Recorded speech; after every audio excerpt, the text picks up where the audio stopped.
Tired. I provisionally appoint the public defender to represent you. Le voy a asignar provisionalmente un abogado de oficio para que lo represente. And I have reviewed the arrest report, and I do find probable cause for both of these charges. Ya repasé el informe de arresto y encuentro que hay motivo fundado para estos cargos. In this case, I'm going to require pretrial release with bail's condition of pretrial release. Yeah, they do wake you up early. Entonces, también en este caso voy a darle fianza con el requisito de que también tendrá condiciones de libertad condicional. Your bail is set at $5,000 on the burglary charge. En el cargo de allanamiento tienes tú una fianza de $5,000 and $250 on the trespass charge. y $250 en el cargo de intrusión ilegal. Once you are released, you need to report to Pretrial Release Services Office in Bartow in person immediately. Ya que usted quede liberado, tendrá que reportarse de inmediato en persona al programa de libertad condicional en Bartow. Is it on Thereafter, YT? you need Yeah. to report every week by phone. It is, Nicole. 2 times a week on Tuesdays and Thursdays.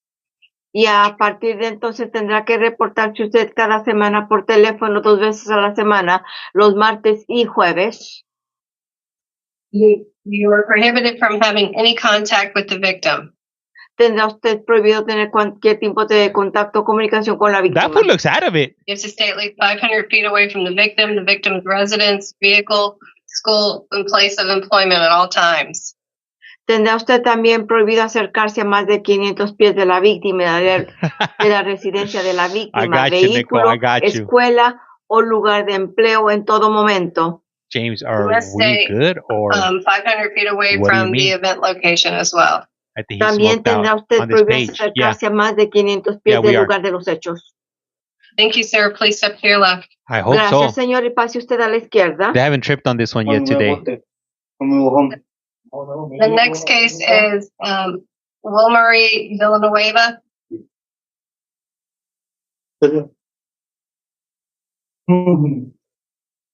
Who's in front? These are females right here. These are the females right here. The ones that are in blue and gray. The dudes are in. She don't need an interpreter, Judge. The dudes are in orange. Oh, I'm sorry. I apologize, Miss Villanueva. I put it in the wrong spot. That's what they all say. Put it in the wrong spot. I do that all the time. If you Sergio Vallejo. Sergio Vallejo. Definitely not at Disneyland. No.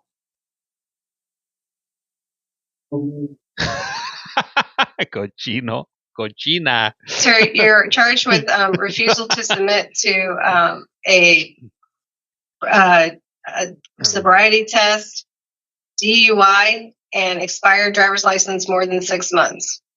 Señor, está usted aquí por un cargo de haberse rehusado a someterse a pruebas de sobriedad, conducir bajo los efectos y conducir con la licencia vencida más de 6 meses.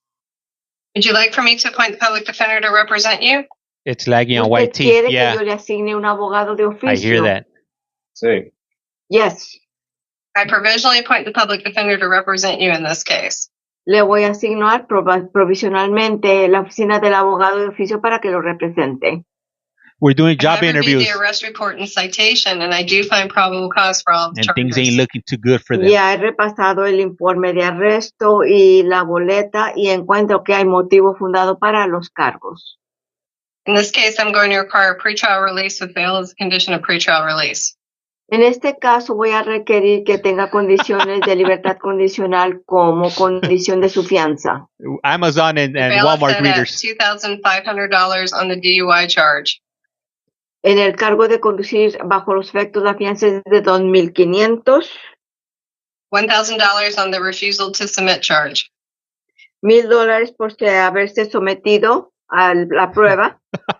And $250 on the expired driver's license more than 6 months charge. Y $250 por tener la licencia vencida más de 6 meses. Once you are released, you need to report to Pretrial Release Services Office in Bartow in person. Yes. Usted, ya que usted salga de la cárcel, tendrá que reportarse al programa de libertad condicional en Bartow en persona instantáneamente. Thereafter, you need to report every week by phone 3 times a week on Mondays, Wednesdays, and Fridays. Y a partir de entonces tendrá que reportarse semanalmente por teléfono 3 veces a la semana, los lunes, miércoles y viernes. You may not possess or consume any alcohol or enter any bars or lounges. Damn. Tendrá usted prohibido poseer, consumir alcohol, entrar a bares o salones. Imagine just getting arrested and they put these You also must submit to random breath tests that you're required to pay for. También te someterás a usted a pruebas de alcoholemia al azar, por las cuales tendrá que pagar. Thank you, sir. Good luck to you. Gracias, señor, y buena suerte. Hey, I'm opening up another stream. Those are all the cases I had marked for the interpreter's assistance, but do you mind making an announcement, please, just to make sure there's nobody else who needs your help today? Yes, Your Honor. ¿Alguien más que vaya a necesitar asistencia en español? No response, Your Honor? Thank you, Ms. Godinez. I appreciate it. You're welcome. Okay. All right. The next case we're going to call is Joseph Chamberlain.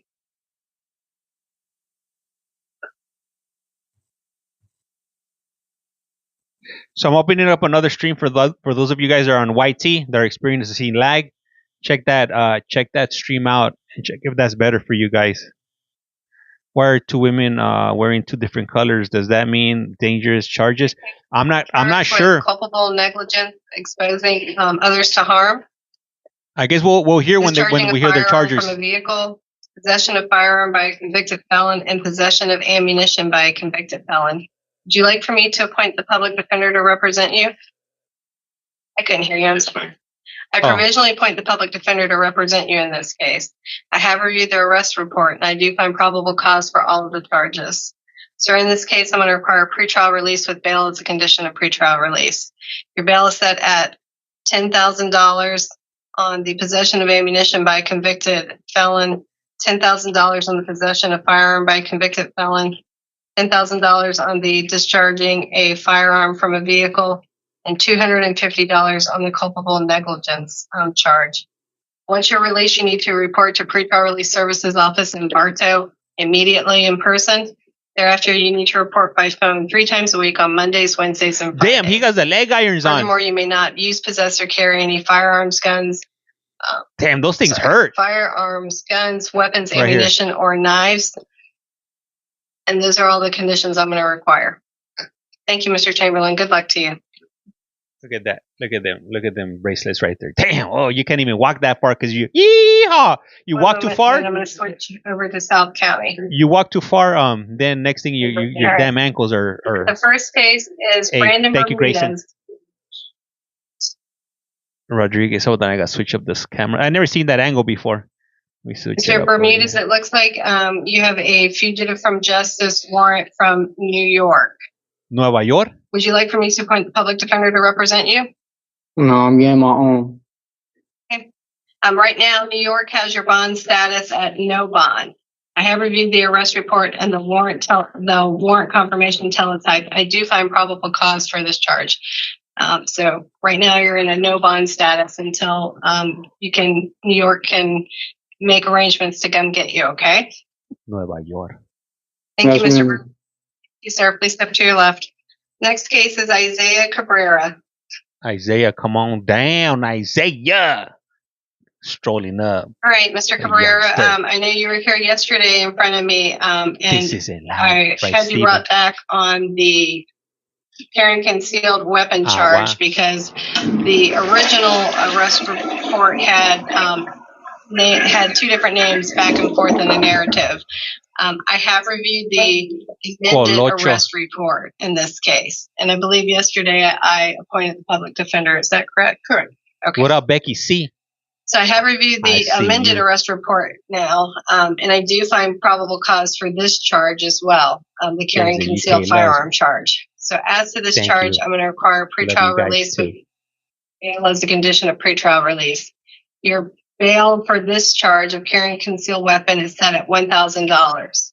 Once you're released, you need to report to Pretrial Release Services Office in Bartow in person 3 times a week by phone on Mondays, Wednesdays, and Fridays. What's up with the dude in the wheelchair? You may not use, possess, or carry any firearms, guns, weapons, ammunition, or knives, and you're to have no contact with the victim in this case. You have to stay at least 500 feet away from the victim's residence, vehicle, place of employment, Erica, and school at all times.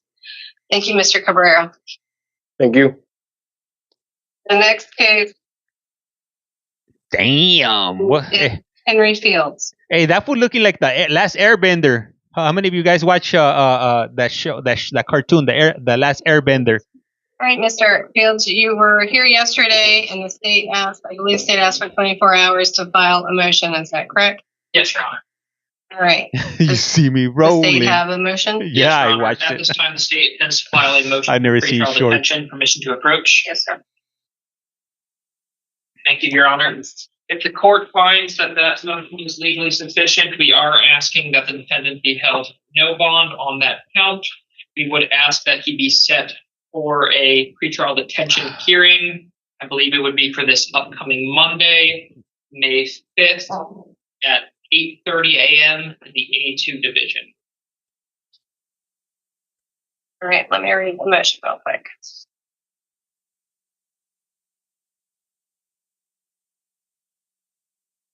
And Mr. Fields, this is just on your kidnapping charge.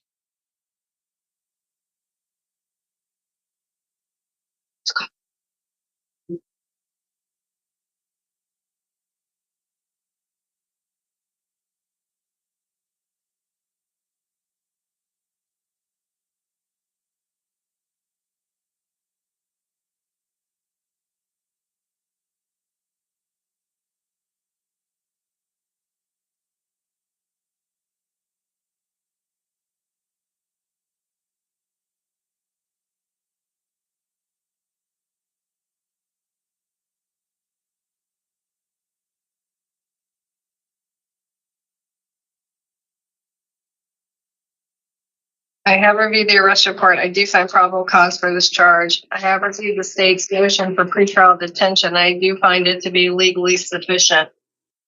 So I am going to grant the state's motion for pretrial detention on the kidnapping charge, and you'll be held no bond at this time, Mr. Fields. But you'll be brought before the assigned judge Monday for a hearing, which is Monday, May the 5th at 8:30 a.m. in the A2 division, okay? Yes, ma'am. All right. Thank you, Mr. Fields. Good luck to you. Thank you, Your Honor. Thank you. Thank you, PD. I thought I already appointed the PD yesterday, Okay. but in case I didn't, I provisionally appoint the public defender to represent. All right.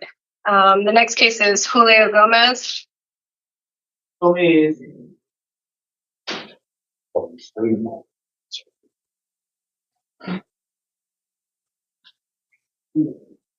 All right, Mr. Gomez, you are charged with stalking, following, harassing, cyber stalking another, as well as armed burglary of a dwelling structure or conveyance, petty theft, and What the hell is burglary with conveyance? assault or battery. Would you No like for me Nintendo. to appoint the public defender to represent you? Yes. I provisionally appoint the public defender to represent you in this case. And I have reviewed the arrest reports, and I do find probable cause for all of the charges. Mr. Henry, did you want to tell me something? Yes, Your Honor. As to the armed burglary of a dwelling charge, that is a first-degree felony that is punishable by life. As such, the state is requesting the You defendant be missed held someone no rip bond on one that count. on there. What? Nah. What's that one, sir?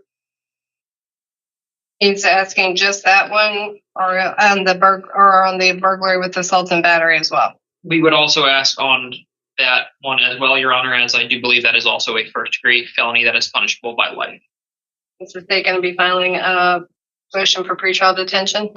Punishable by The what? state would be requesting the 24 hours to file the motion for pretrial detention if the court is not inclined to hold him no bond today. Well, as I mentioned, I have reviewed the arrest reports, and I do find probable cause for the charges. I'm going to grant the state's motion. And right now, as to those two armed burglary charges, the one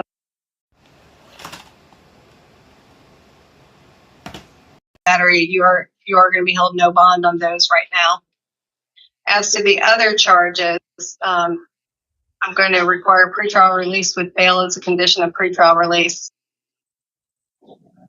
Your bail is set at $2,500 on the stalking charge. Stalking? And $250 on the petty theft charge.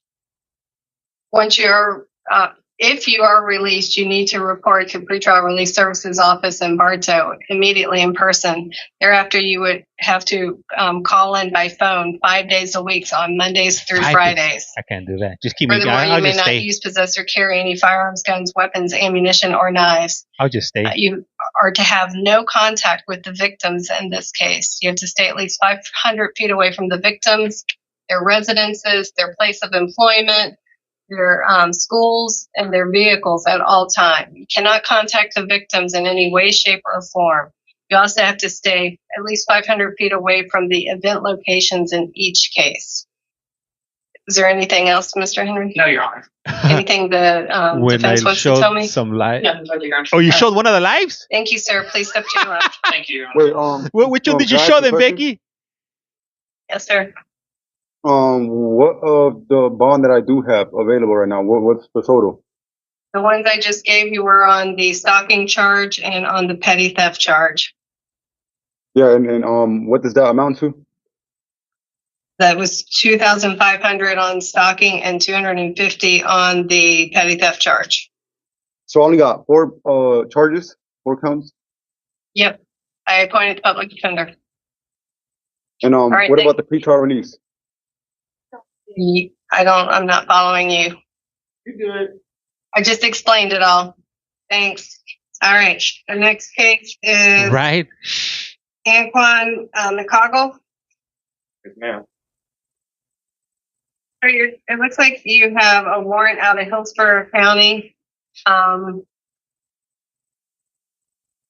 for burglary of an unoccupied structure, resisting an officer without violence, possession of cannabis, leaving the scene of a crash, fleeing, and that was looking like Krang from Ninja Turtles. Driving while license canceled, suspended, or revoked, and also 2FT failures to appear on a resisting without violence charge and a fleeing to elude charge. Since these are Hillsborough County cases that cannot appoint a Polk public defender to represent you, but when you get over to Hillsborough, you can certainly ask the judge to consider appointing the public defender if that's your desire. Right now, they have set your bond at $2,500 on the burglary of an unoccupied structure charge, $500 on the resisting a law enforcement officer without violence, $500 on the cannabis, $150 on the leaving the scene of a crash, $2,000 on the fleeing or attempting to elude charge, $500 on the driving while license suspended revoked charge. And they have set your bond status at no bond on the 2 failure to appear charges. I have reviewed the arrest report and the warrant confirmation teletype, and I do find probable cause for all of these charges. So that's the situation right now, okay? Okay. All right, thank you, sir. Future I'd like the guy to come get me. Thank you for that daily heart. If you're still here by 5/8, we'll bring you back, okay? Yes, ma'am. Thank you. Next case is Willie Robinson Jr. Today, what day is it? Today is Thursday. Oh, damn! They're wheeling him in. He don't look too good. All right. Hey, thank you for that daily heart. Oh, finally. So, Mr. Robinson, on our docket it says that you have violations of probation, F-Court violations from the Florida Commission on offender review, and that you also have a new charge of domestic aggravated assault charge. Damn. On the domestic aggravated assault charge, would you like for me to appoint the public defender to represent you? Yes. All right. I provisionally appoint the public defender's office to represent you on that charge. I have reviewed the arrest reports, and I do find probable cause for all the charges. On the alleged violations of probation, your bond status is no bond. But as to the domestic violence aggravated assault charge, I'm going to require bail and pretrial release. Bail will be a condition of pretrial release. Your bail on that charge is set at $10,000. Once you are released, you need to report to Pretrial Release Services Office in person immediately in Bartow. Thereafter, you need to report 3 times a week by phone on Mondays, Wednesdays, and Fridays. Additionally, you may not use, possess, or carry any firearms, guns, weapons, ammunition, or knives. And you're to have no contact with the victim. You have to stay at least 500 feet away from the victim's residence, place of employment, school, and thank you for that daily heart. Vehicle at all times. You What up, cannot Taurus? contact the victim in any way, shape, or form. Thank you, Mr. Robinson. Good luck to you. Do you think he has 10K? Man, I don't think he has 2 nickels to rub together. I don't got 2 nickels to rub together. No. Thank you for the follow. Violation charge off of me. Yeah, but you will have to bond out also. Howdy, You have to damn. bond. She has the cowboy hat. And as a condition of that bond, you have pretrial release. I wonder how many All right, the next case is Corey ¿Cuántas Stark. X son esas? All right. Good luck, Mr. Robinson, writes Randy. Same All right, for Mr. real. Stork, you're here on a violation of probation in case Bro, number you're going 21 CF nowhere. 937. Would you like for me to appoint the public defender to represent you? No, I have a lawyer already. Do you have a private attorney? Yes. Okay. All right. I have reviewed the arrest warrant and the violation of probation affidavit, and I do find probable cause for this charge. Because it's an alleged violation of probation, right now your status is no bond, okay? Yes, ma'am. Yes, All ma'am. right. Thanks, Mr. Stork. Take care. Thank you. The next case. Are those all the males in South County? Or I see one other person. Antonio Tyus. All right. Good day, Your Honor. Good day. Good Mr. day. Tyus, you're charged with burglary of a dwelling. It looks like an information was filed amending that charge. You already have a public defender appointed? Good All right, day, Mr. mate. Tyus, you already have the public defender Hello. appointed, so they will continue to represent you on this charge as well. Yes, ma'am. I have reviewed the KPS, the state attorney's office information that they filed in the complaint affidavit. I do find probable cause for this charge. You put up the conditions. I don't know. James, is In that this all case, the I'm going to words require that you know pretrial in release British? with bail as a condition of pretrial release. Your bail is set at $10,000. Once you're released, you need to report to Pretrial Release Services Office immediately Not in right now, person nah. in Bartow. Thereafter, you need to report 3 times a week on Mondays, Wednesdays, and Fridays. Gee, that's Additionally, no you have a curfew of 6 p.m. to 6 a.m. And you may not have any contact with the victim. You have to Was that stay at British? least 500 feet away from the Wasn't victim, it? I the don't victim's know. residence, vehicle, place of employment, and school at all times. You cannot contact the victim in any way, shape, or form. Yes, ma'am. Thank you, sir. Good luck to you. Thank you, Your Honor. And that's it for South County, y'all. Switch over to the females over at Central. Give me All right, guys, give me 1 moment. we're gonna swap over to a different court. I'm gonna try a different court that way I haven't done before. So I'm switching it up a bit. I know normally we would be watching Pima, but not right now. I mean, or Maricopa. We're going to a different. We're traveling around right now. We're hitting different states in the United States right now. Does he have any designations at all? No. All right, there we go. Give me a moment, because the other ones were put under Martinez first. All right, so the next case number is 22 CF 53771, also a violation of probation warrant.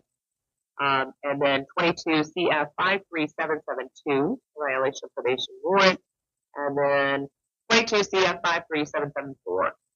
All right, so in these matters, each of the cases I just announced, with 4 of them, the judge set your bond at $5,000 in each case.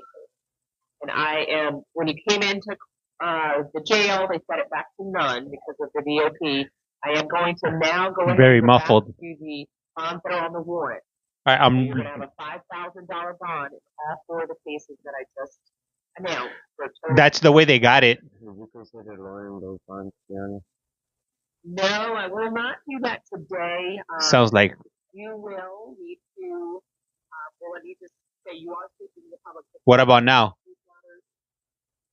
Yeah, yes, please. Damn, you guys complain a lot.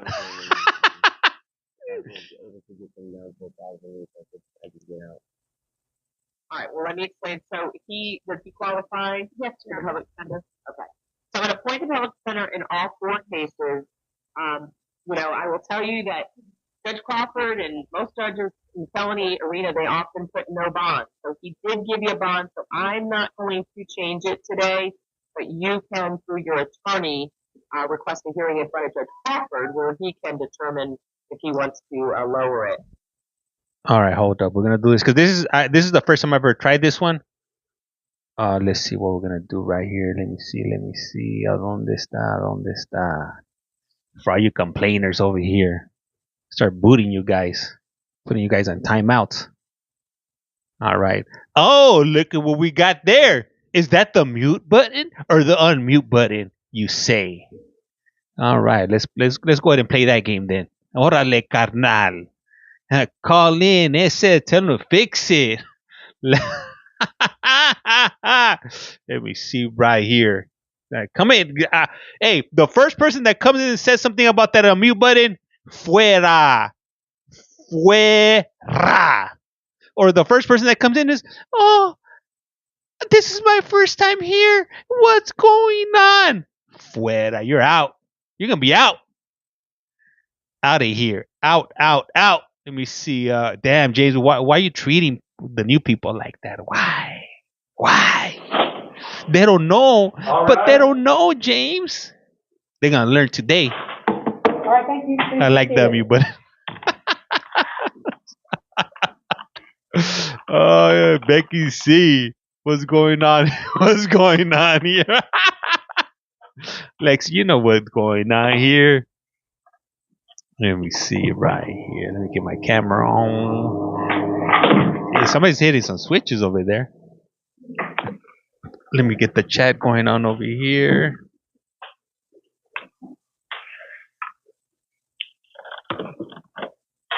Here we go. Aquí estamos. Let's see. Right there. We love that the mute. Can you move the button if you will? Let's see. How are you going? Let me see.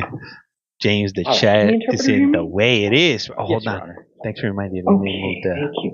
All right, this is the 11 a.m. initial appearance calendar from May 1st, 2025. En este es el calendario de comparecencias iniciales de las 11 de la mañana del 1 de mayo del 2025.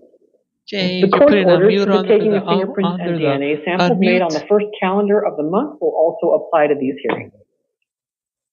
Las órdenes judiciales para la toma de huellas dactilares y muestras de ADN que se giraron en el primer calendario de este mes también van a aplicar a estas audiencias. Can you guys hear good on this one or should I raise it up a bit? Miguel Garcia, also known as Vladimir Rosario, come to the podium. Si puede pasar Miguel García, alias Vladimir Rosario. Si puede Sounds pasar good, all right.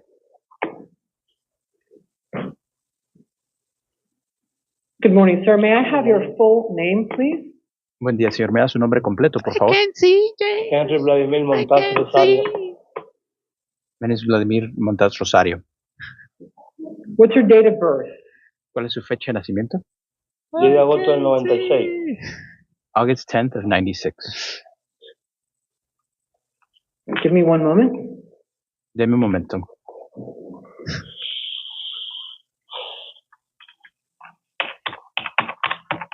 Oh, she's typing on mad.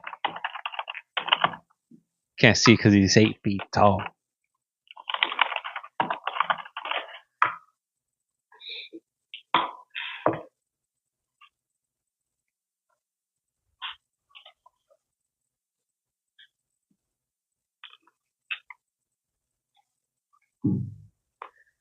Any good ones today? Hey, you know what? I don't know. Like, there hasn't been really any memorable ones today that I could say that really stick out. Like, we haven't got no new warranty. Yesterday we had the dude the correct guy. He said correcto, and then he was they were about to let him go, but he said correcto, and the interpreter he interpreted it incorrectly, and he told them correct instead of saying okay, because correcto, you could use that as okay in Spanish too. They ended up giving that for $5,000 bail. They're about to let him go. But not today, not today. You gotta love them interpreters. Be messy. That definitely messed up that guy's day. How many of you that were watching that one yesterday? You said it was 8/10 of 1996. Yeah, I always use it for. Dijo que es 10 de agosto de 1996. Yes, ma'am. Tell me, but it haunts my dreams. Hey, what up, Tiffany?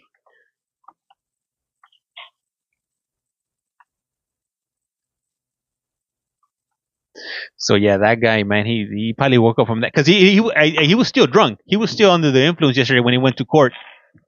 All right, you are here on a warrant in a criminal case for an older offense.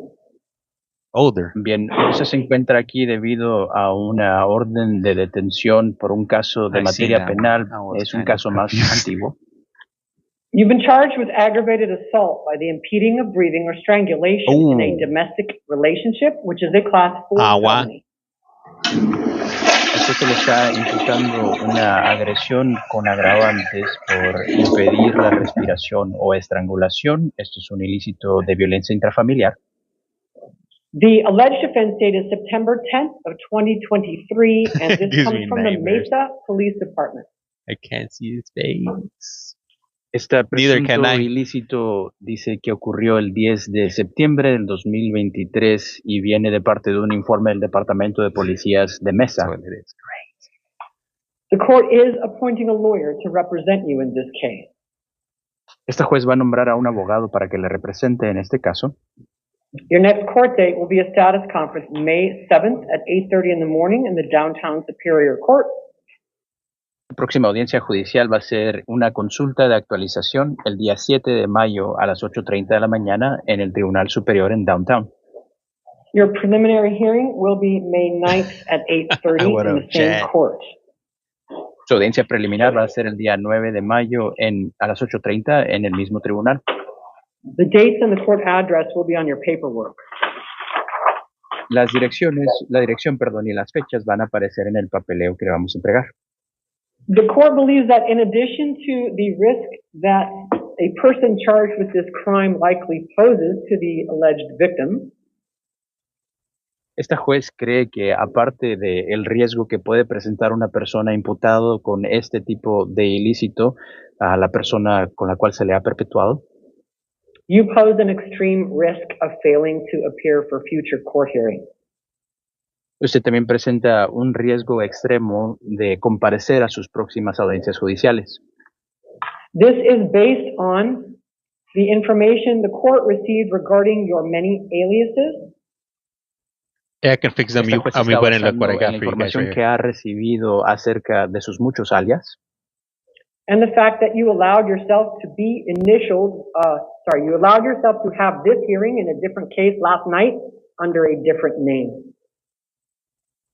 Y el hecho también de que usted permitió a sí mismo tener esta audiencia ayer por la noche en un caso distinto bajo otro nombre. And that the existence of this warrant was only found because of fingerprint records.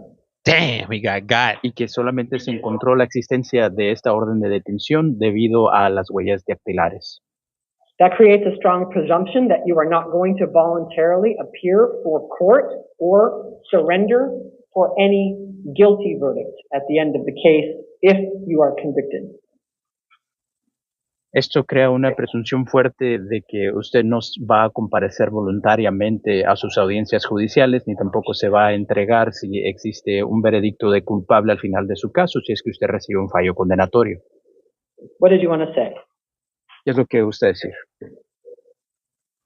Bueno, en primer lugar, con su mayor respeto, si usted me da la oportunidad de venir a la corte, yo voy a venir, porque no. En esa corte de Mesa me pusieron unas clases, más que mi trabajo aquí en Phoenix se acabó y me mandaron para Cholo a trabajar y por ese proceso no terminé mis clases. In the process, he didn't finish the classes. So, in the first place, with the utmost respect, I would like to request the opportunity to be able to come to court, and I will come.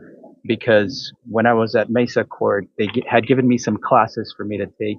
And the thing is, my job ended in Phoenix, and I was sent over to work in Sholo. And that was the reason why I did not complete the class. There's a place named Cholo in Arizona? Shit. Gangsta up in y Arizona. Por eso no terminé de coger mi clase, pero siempre ha querido no tener problemas con la justicia. Estoy aquí porque quiero resolver todos mis problemas y andar bien en las calles y estar con mi familia tranquilo. He wants to be with his family calm. And that's the reason why I was not able to complete the classes, but I always like to not have any issues with the law. And that's why I'm here. I want to resolve all this. It's Sholo? I want to be able to just walk around the streets happily with my family. All right, sir. Well, the court remains deeply concerned about the fact that you maintain multiple aliases, and I have not looked at the recording from last night, but if you gave your name as Miguel Garcia last night, that was actually a crime. Muy bien, señor. Esta juez sigue completamente preocupada sobre estos hechos, preocupada sobre los múltiples alias que usted utiliza. No he revisado yo la grabación de la audiencia de ayer por la noche, pero si usted dio el nombre de Miguel García para ese caso, eso en sí es un ilícito. And so you will need to speak to your lawyer about persuading a trial judge that you have not been actively attempting to confuse authorities regarding your true identity. You remind me so much of him. Entonces va a tener que hablar con su abogado acerca de persuadir a un juez de juicios de que usted no está intentando activamente de confundir a las autoridades con su verdadera identidad.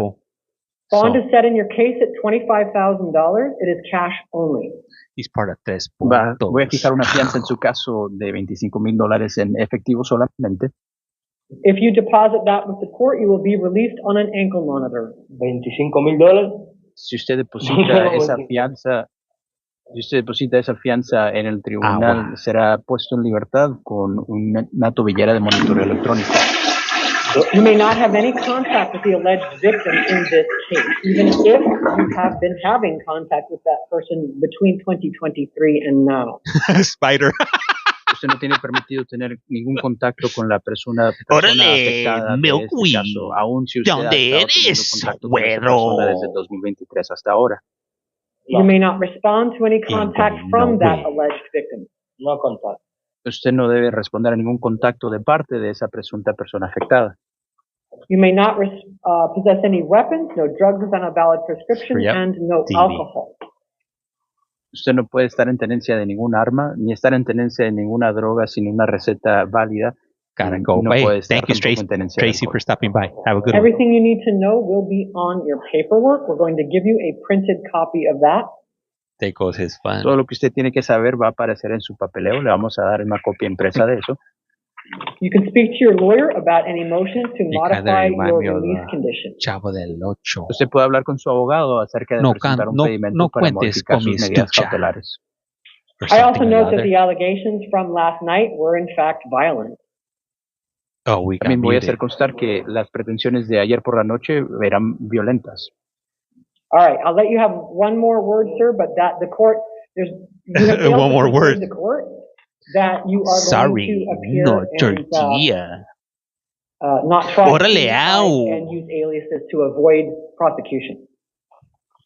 Le voy a permitir que hable una vez más, señor, pero usted ha incumplido con persuadir a esta juez de que usted va a comparecer y que no va a intentar esconderse tras otros alias para evitar el procesamiento. Yo nunca cambié mi nombre. El nombre que me lo pusieron aquí, nunca cambié mi nombre. They put the name on. Ese nombre me lo puso mi patrón para trabajar. Cuando pasó el problema ayer allá, put that job, ese nombre he put that name. Cuando llegué aquí, when I got here, mi huella, ahí fue que salió y le dije que no era mi nombre. Pero yo nunca le hablé mentira a ustedes. I never told you guys any lies. $25,000, ¿de dónde voy a sacar $25,000? Where am I going to get that? I don't even have 2 nickels to rub together. Let alone three eggs. My name. That was the name that they put on here. That's the name that my boss had put on for me to work. But what happened yesterday, I spoke to them and I told them that after I gave my fingerprints and the other name popped out, I told them that was me. And I never lied. And I mean, $25,000, where am I going to get that from? I might add a little bit more for dramatic effect, if you will. When you came to court last night, because I'm going to have someone watch the recording, and if it's not true, I'm literally going to add that information in and probably raise your bond. So, I'll let you translate. Go ahead. Bueno, entonces lo que usted me está diciendo es que ayer que usted estuvo en la sala, voy a pedirle a alguien que vea esa grabación y si lo que usted me está diciendo no es verdad, voy a agregar esa información y probablemente voy a aumentar su fianza. But if you gave your name as the same one you gave today, I would set the bail at 10,000 cash only. 10,000. Oh, thank you. You don't have 2 nickels. How is he going to come up with? Can't come up with 25, let alone 10. I can't even come up with 10. So, my question a little razzle dazzle. What name did you give last night? I am the machine. Mi pregunta para ustedes, ¿qué nombre dio usted ayer por la noche, a las 8 de la noche? Di ese nombre porque estaba en el papel. Di ese nombre porque... I don't even get the 10% of 10,000. We're done. 1,000. Speaking about this, the court believes that all of its reasoning remains valid. Please step out to your left. Si hubiéramos terminado ahora, esta juez cree que todo su razonamiento es válido. Pase a su izquierda.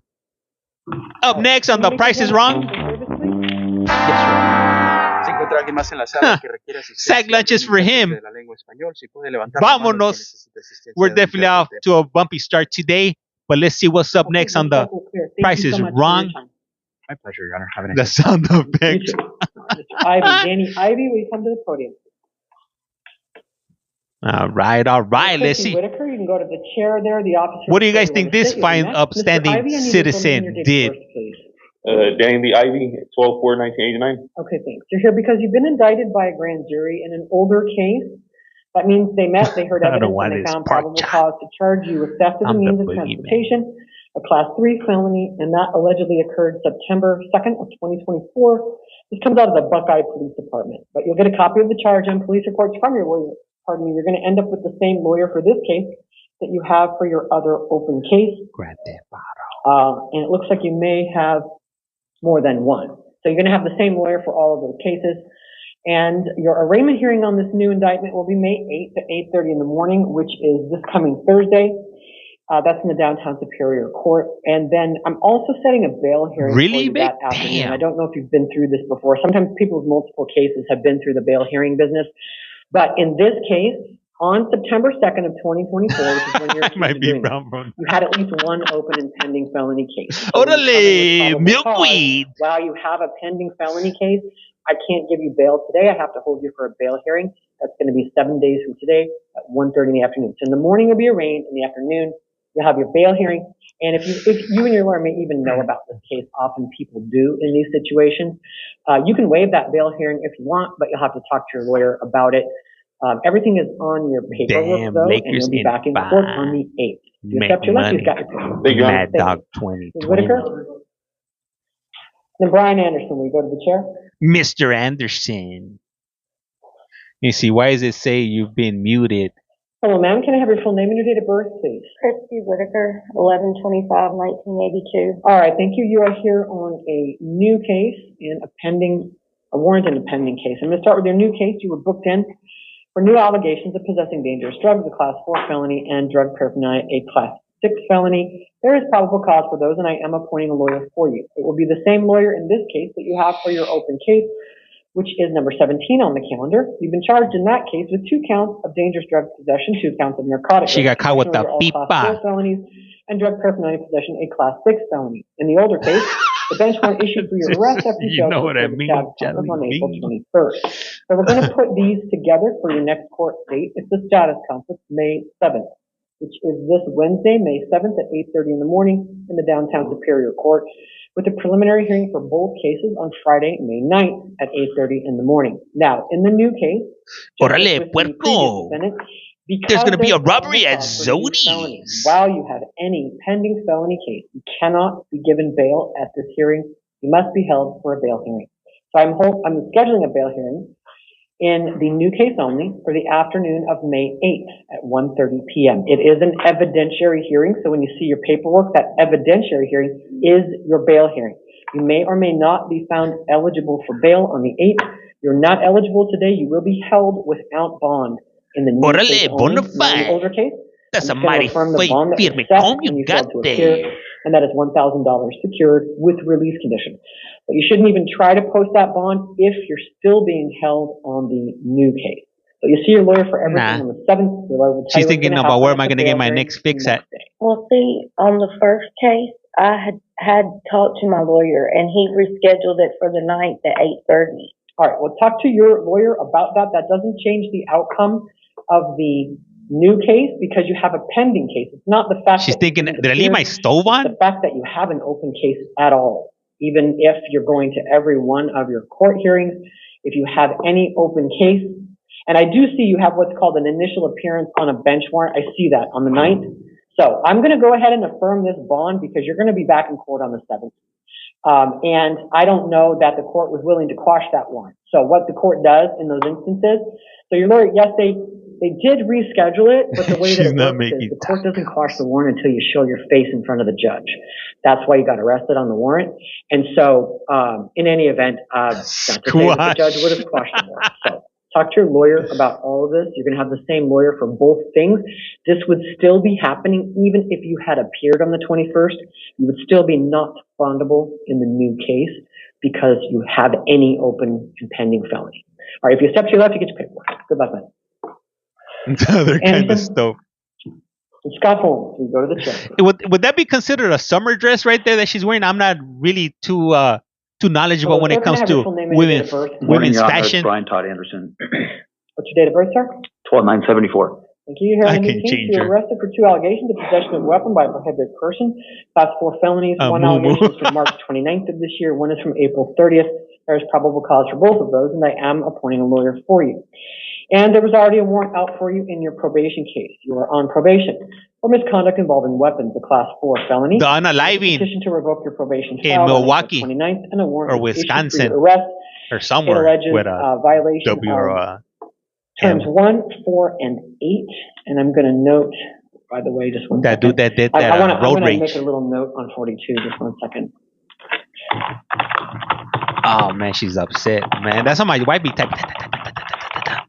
You know, nothing is gonna happen when my wife's when my wife is typing like that. Because one of the term 1 allegations I don't even tell her hi. To revoke was the March 29th weapons possession.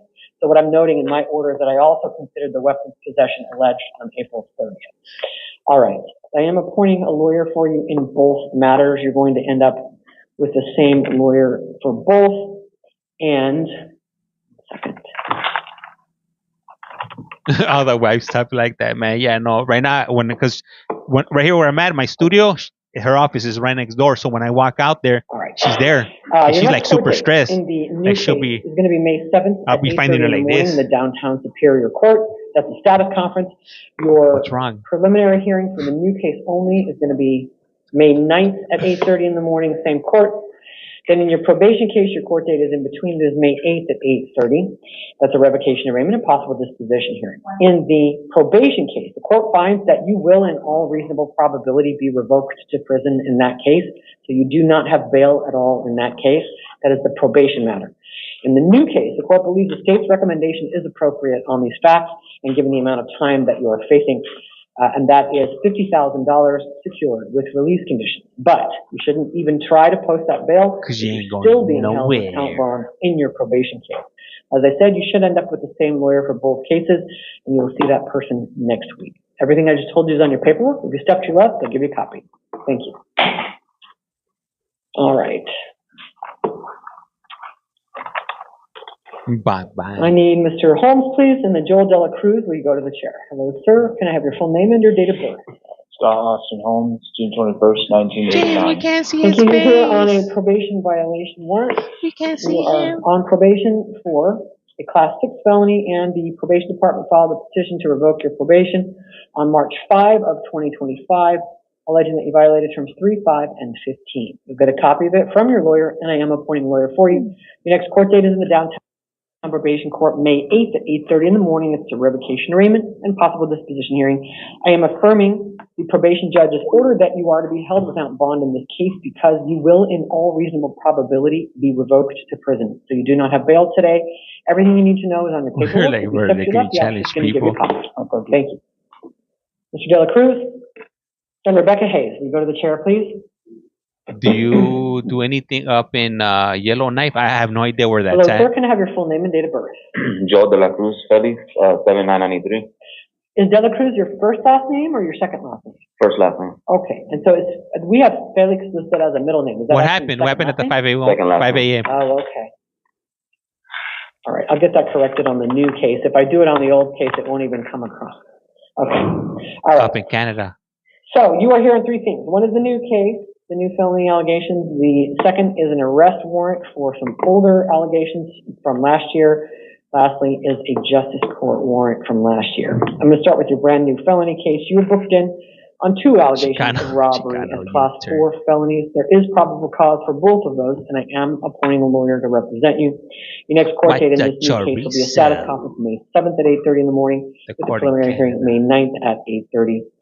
Then in number 33 on the calendar, you've been charged in a criminal complaint with possessing narcotic drugs, a class 4 felony, possessing drug paraphernalia, a class 6 felony, 2 counts of misdemeanor driving under the influence of alcohol or drugs.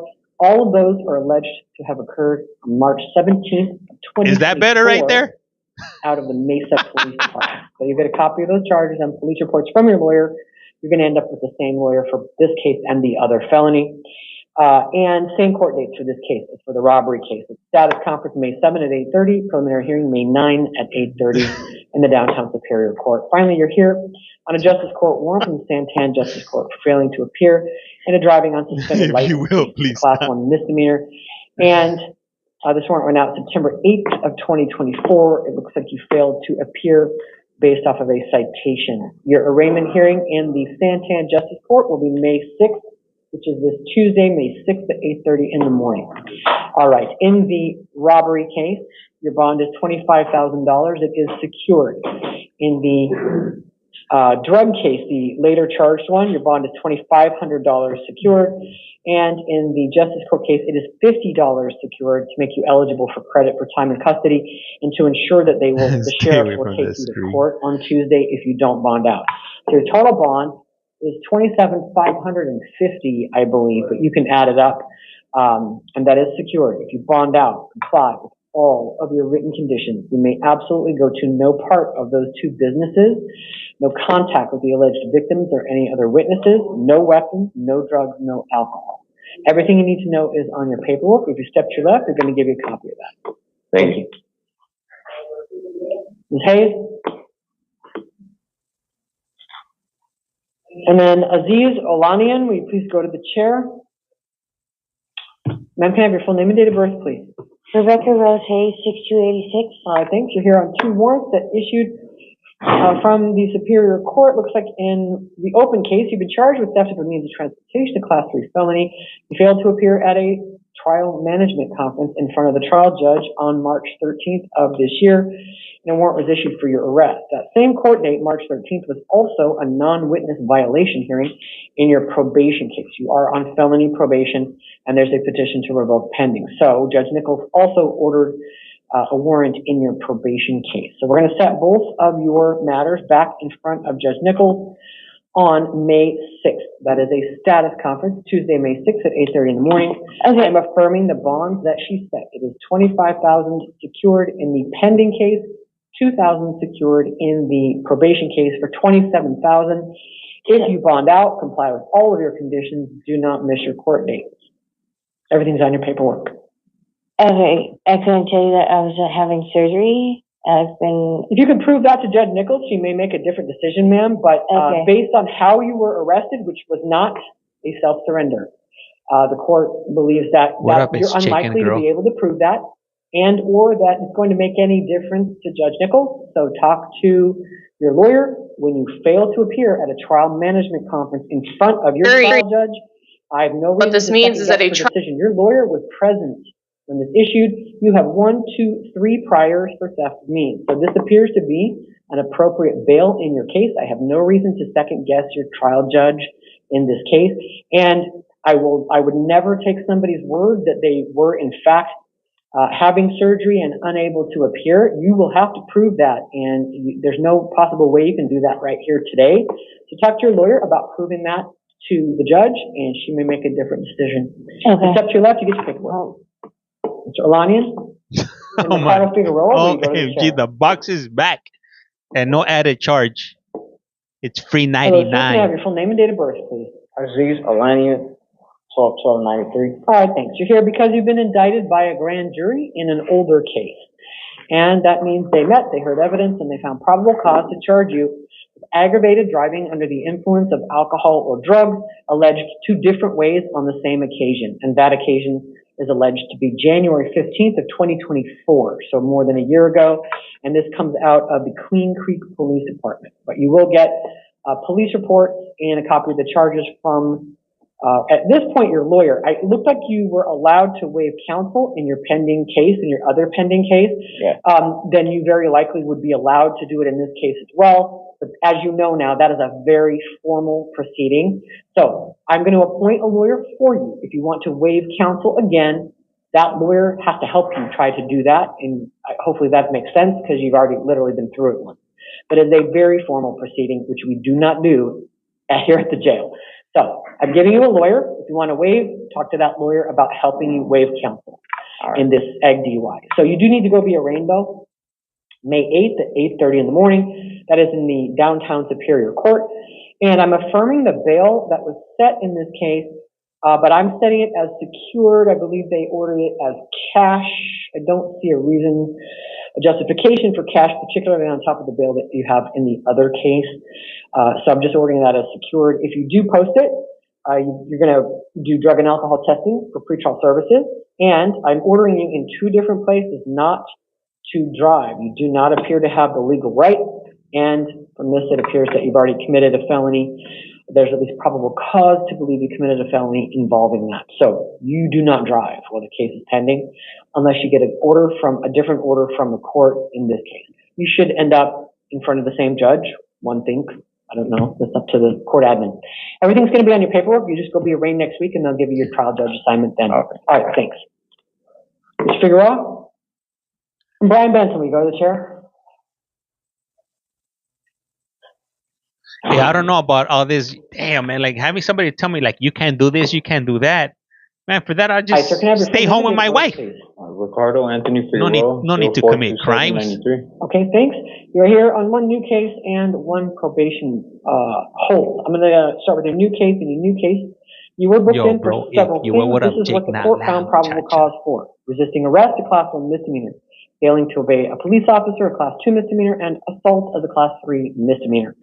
The court did not, for purposes of this hearing only, find probable cause for the drug and drug paraphernalia allegations, which does not mean they're dismissed. It just means I'm not setting release conditions for them, and you can talk to your lawyer more about how that works. But those were dangerous drug possession, and that's because they accuse you of having fentanyl. Fentanyl is not a dangerous drug under Arizona law. It's a narcotic drug. So they picked the wrong statute.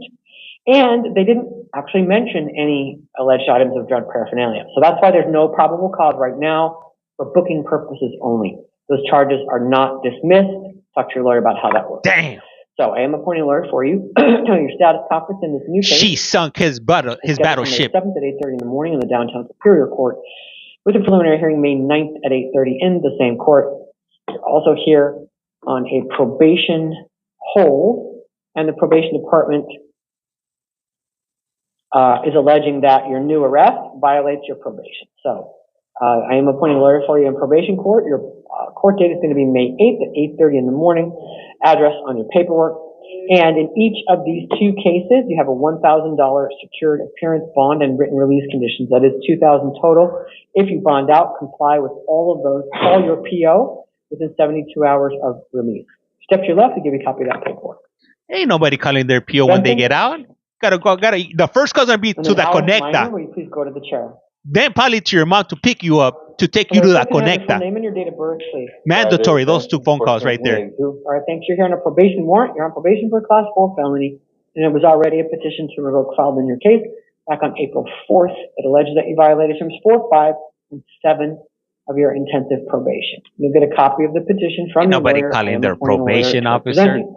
You have court date of the revocation arraignment and possible disposition hearing 1 week from today, which is May 8th at 8:30 in the morning. That's in the downtown probation court.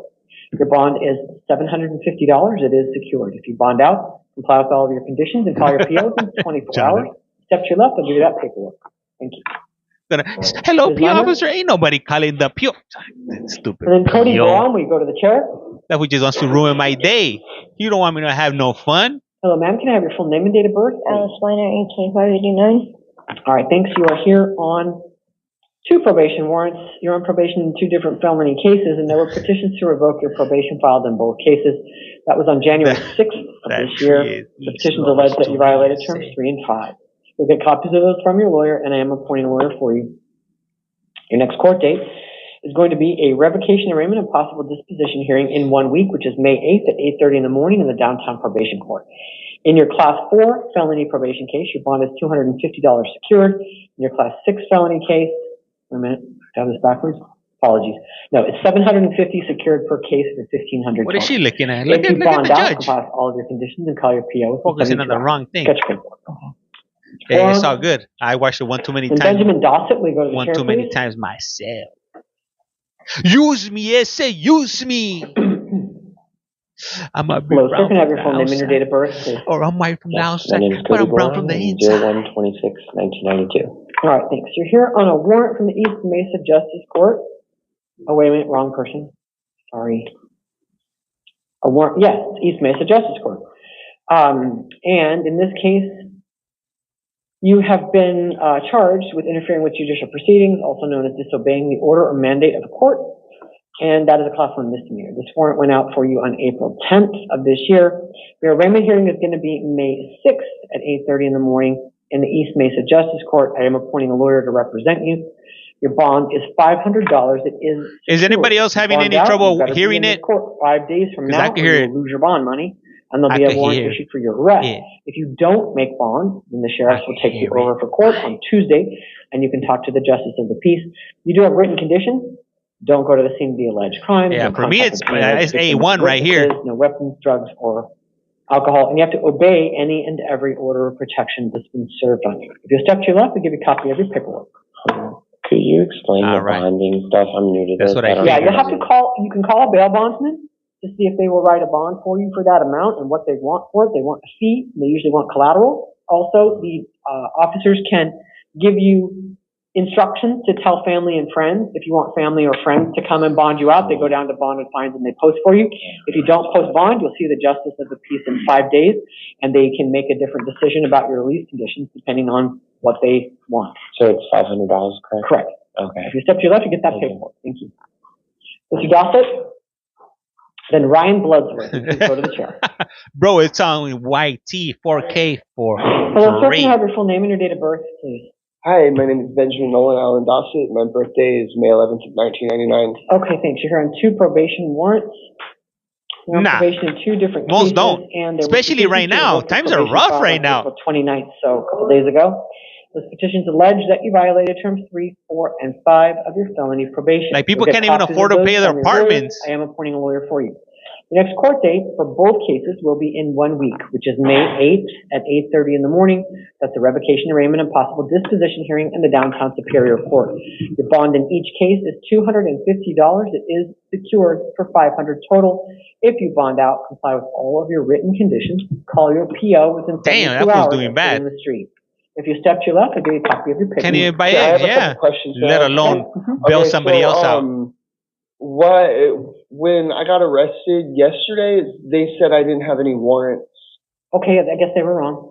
The warrants found you. The warrants can find, when the sheriffs run you, yours show as a page 2. A page 2 means a warrant that was found after you got booked in. So that means the cops who arrested you didn't see any. Okay. But it means the sheriffs found them after you got booked in. Oh, that's scratchy, my guy? Is there any chance, like in court? I mean, is there any chance, I understand, like, is there any chance you could work with me? Like, I would really appreciate it if maybe I could. This court won't say no. And I'm reading your probation note. No, that probation gives people a ton of chances. And honestly, this has been going on for a long time. This court has zero confidence in you based on the notes. So no, I'm not in the business of second chances. May I say one last thing? One last thing. Okay, I've been clean off of drugs since January 23rd when I got last arrested. I find that hard to believe. I don't know. Standing in court and scratching doesn't give me a lot of confidence. And I don't know what you got arrested for last night. I don't really care. You have been On 2 cases, you have been very seriously messing up on probation, allegedly, but none of these probation notes lead this court to believe you're going to do anything other than continue to do that. The probation department waits a very long time before they go to this. You literally went into the wind, sir, and you need to talk to the probation judge. So the even answer if you for don't you is, change your mind, can I still finish what I was saying at least? yes, you can. Finish it. Okay, so I just started working. I mean, as you can see by my shirt, I haven't gotten a phone, but I've tried to contact my probation officer multiple times. I don't know his number, but I've tried calling, and when I tried to call the office to see to get his number, they were closed. I'm in contact with my ex-fiance to get my son back into my life. I have a dog. I just got somewhere to stay. A dog? I really am trying. I've been clean for over 3 months. I don't believe that. I don't think he's been sober for 30 minutes. I know. I really would appreciate it if I can just get a chance to prove. No. Chance to go get. I gave you a chance to talk. There it is. You got your chance. Please step to your left. Next! Mr. Bloodsworth? And Cody Harden. Go to the chair. Up next on The Price is Wrong. That fool had shower shoes on. Sir, can I have your full name? With socks on. February 8th, 1980. Are you Ryan Bloodsworth? Yes. Okay, thanks. You're here on a probation warrant. You are on probation for a Class 6 felony. And there was a petition to revoke your probation filed on February 13th of this year. And it alleges that you violated terms 3 and 5 of your probation. You will get a copy of it from your lawyer, and I am appointing a lawyer to represent you. Your next court date is May 8th, which is next week at 8:30 in the morning for a revocation arraignment and possible disposition hearing. Your bond is $500. It is secured. If you bond out, comply with all of your written conditions. Call your PO within 72 hours. The number is on your paperwork. You step to your left, I'll give you a copy of that. You know how many old work shirts I got? All right. Don't mean I work there. Pardon? Mean absolutely Mark nothing. Hawley, we go to the chair. You can order shirts from any place of business on eBay, Hello, sir, on Amazon. Your date of birth, please. Cody Harden, 05/17/96. All right, thank you. You are here on a probation violation warrant, and in your case, scabies. There was a petition to revoke filed on March 25th. It alleges that you violated terms 3 and 5. You'll get a copy of it from your lawyer, and I am appointing a lawyer for you. The next court date is a revocation arraignment. You're gonna give that fool a McLeod May 8th and a Pulaski in the morning in the downtown Superior Court. Your bond is $250. It is secured. If you bond out, comply with all of your written conditions and do not miss your court date. Fool looking like the Jungle Book. All right, then Mr. Hawley, after that, Joshua Kuhneman, will you please go You need to chair? find out what 365 is. That 365? Hello, sir, can I have your full name and your date of birth? Oh, 3 and 5. Mark Colley, January 18th, 1995. Okay, thanks, Mr. Colley. You are here on 2 probation violation warrants. You're on probation He put his voice into that one. February 24th of this year, there were petitions to revoke your probation filed in both of those cases. They allege that you violated terms 3 and 5. You'll get copies of those from your lawyer. I am appointing a lawyer for 3 you. and 5. Your 3, court 5, and date is 15. gonna be a revocation Those are some of the popular ones. Disposition hearing next Wednesday, May 8th at 8:30 in the morning. I'm sorry, that's Thursday, May 8th. That's in the downtown Superior Court. Your bond in each of the 2 cases is $250, secured for $500 total. If you bond out, comply with all of your written conditions and file your PO within 72 hours. He has your paperwork. Chat. You know what makes me mad when people have yard sales on Thursdays. I need Mr. Kuhneman, Joshua.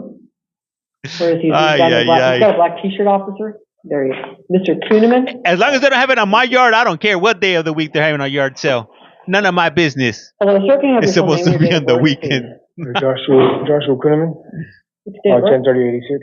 All right, thanks. You're here on a probation warrant. You're on What up, probation lovely for a Class Gigi? 6 felony, and there was already a petition to revoke your probation filed back on April 17th.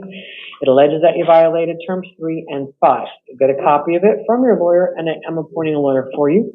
Your next court date is 1 week from today, May 8th, at 8:30 in the morning in the downtown probation court. That's a revocation arraignment and possible disposition hearing. Your bond is $250. It is secured. If you bond out, Mind the comply with gap, all of Linda. your written Mind the conditions. gap. Do not miss your court date. This gentleman has your paperwork. Buenos. Mr. Weeblehouse. James, what up, Tracy? How Anthony welcome back? Mangum, will you go to the chair? 2 yard sales a year? Hello, sir. Can I have your full name and your date of birth? Relax, Linda. Jared Relax. Keith Wheelhouse. Which date of birth? Jared Keith Wheelhouse. What's your date of birth? 10/22/1992. Thank you. You're here on a new case. You're arrested for aggravated driving under the influence of alcohol or drugs while impaired to the slightest degree. Wow. It is a class 4 felony. There is probable cause for it, and I'm appointing a lawyer for you. The next court date is a status conference, May 15th. 2 weeks from now at 8:30 in the morning in the downtown Superior Court. The preliminary hearing will be May 19th at 8:30. I'm going to release you to pretrial services with alcohol testing and monitoring, and in 2 places, as prominent as I can make it, orders not to drive. You do not have the legal right to drive. I've seen your MVD record, so assuming it is correct, I got you, Tracy. I'm fix that up for you right now, Tracy. You do not have the legal right to drive. So, no driving. Sorry for the inconvenience. Alcohol test. And I'm just going to, as a parting gift, I'm going to give you a free preview of the sentence that you already face in this case. The reason I do that in Ag DUI is that better, Tracy? Because people who commit this kind of offense repetitively, they absolutely do kill other people with their cars. Because we get to do those hearings for them as well on murder and manslaughter charges. Usually murder too, if they have any kind of a DUI prior. The county attorney here said, I will give you a gift. And they can get that conviction. So the mandatory minimum for what you're charged with, you are not convicted. This is the start of your case. So a lot of people say, she said I'm going to prison. What I'm telling you is there's a real possibility of going to prison. It is a mandatory minimum of 4 months in the state penitentiary, followed by probation. It is a special animal under Arizona law. We have some of the harshest DUI laws in the nation, which frankly is working this job. I'm not against. People murder other people with their cars all the time. I signed a warrant this morning for someone who absolutely obliterated a BMW motorcycle at 100 miles an hour on the freeway, and they never even touched their brakes before they took him out. That person was under the influence. So, 4 months, suited up in an orange jumpsuit at the men's state prison. They usually house you at the Lewis State Prison Complex on the west side of town. I'm telling you this because I think you're from California originally or some other state. Yeah, they do. Yeah. So you're going to suit up in an orange jumpsuit at the men's prison, not the jail, the prison, the real one. And then you get the privilege of probation. And no judge can give you less if you're convicted of a class 4 in Arizona. Talk to your lawyer, look up the statute. Please Google the statute. You don't have to take my word for it.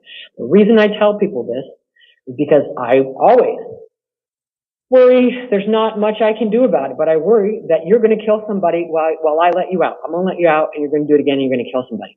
So I try to scare people straight with just the truth about the penalties, because I hope it's this much makes you this much less likely to go hurt somebody when I'm the one whose name is on the order letting you out.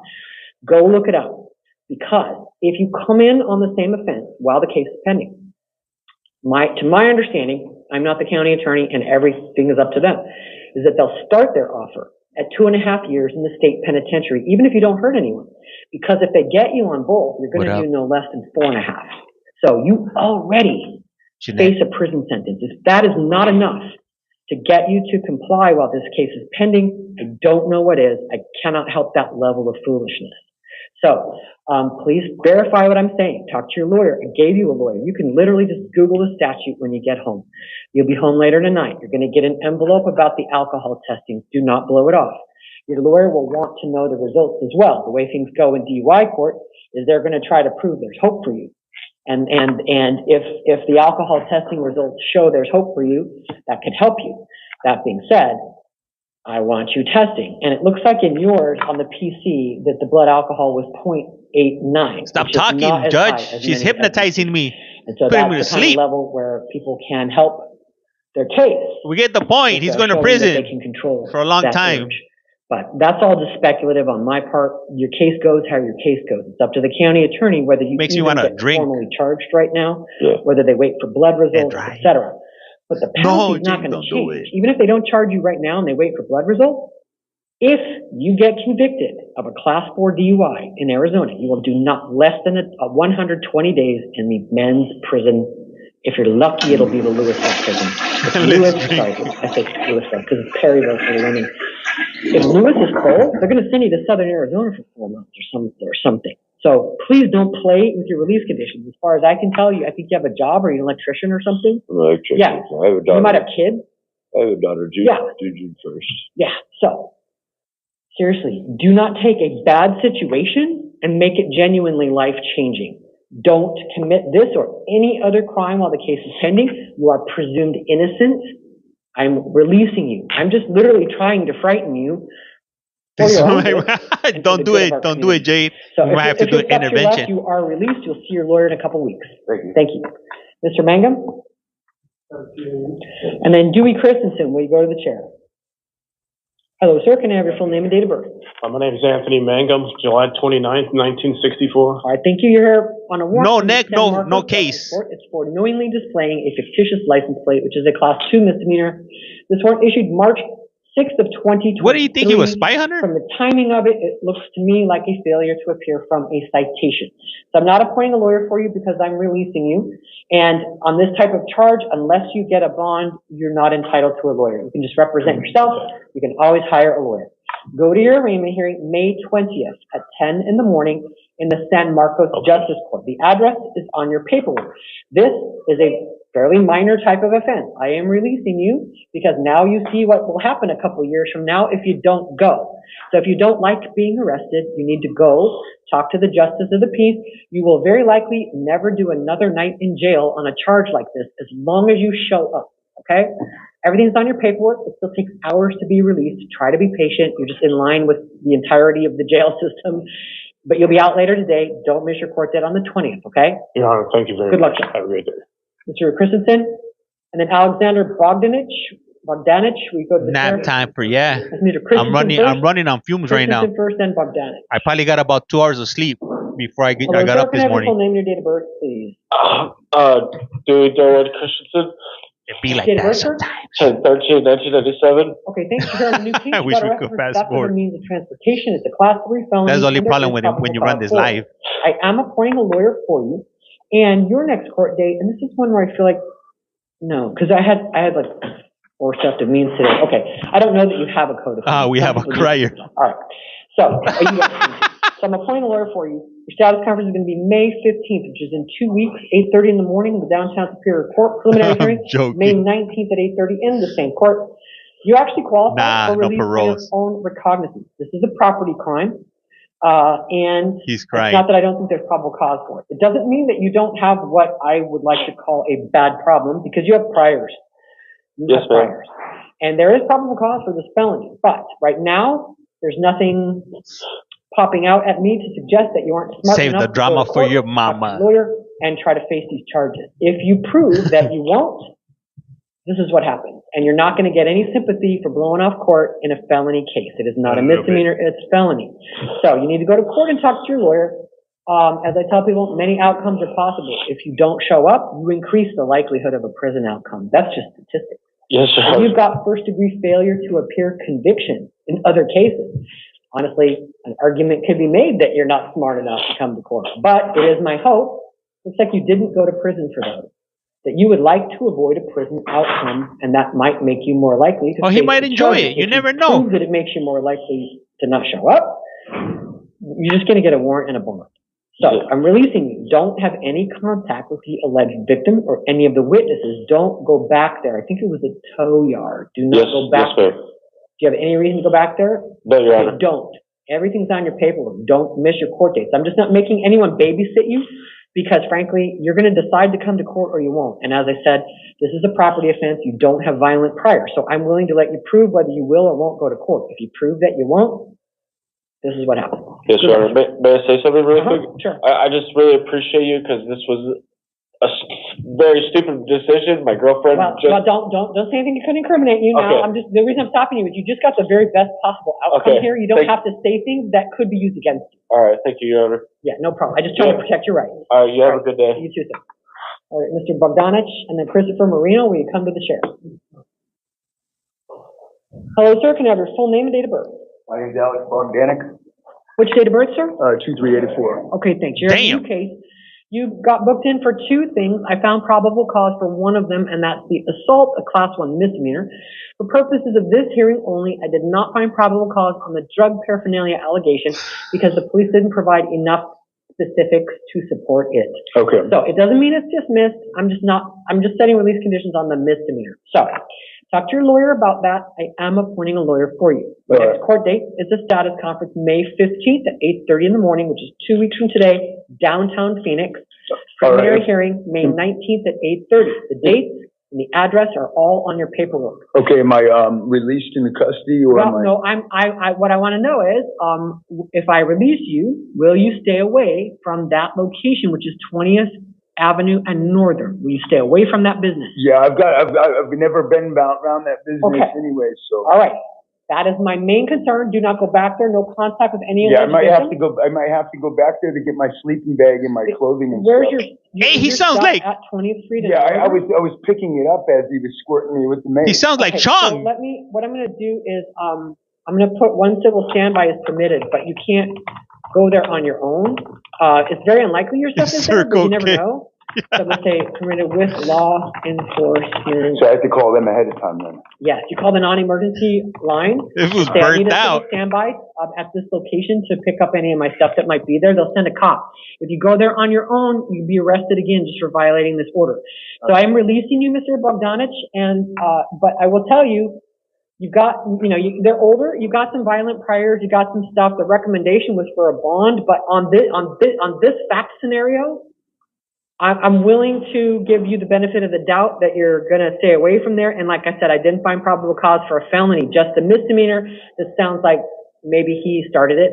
Right. So don't go back there. What up, Steve-O? Don't miss your court date. He did really start it. He come here, and I don't know. Well, I'm taking that into account. It doesn't necessarily mean you get out of the charges, but I'm taking that into account. Good luck, sir.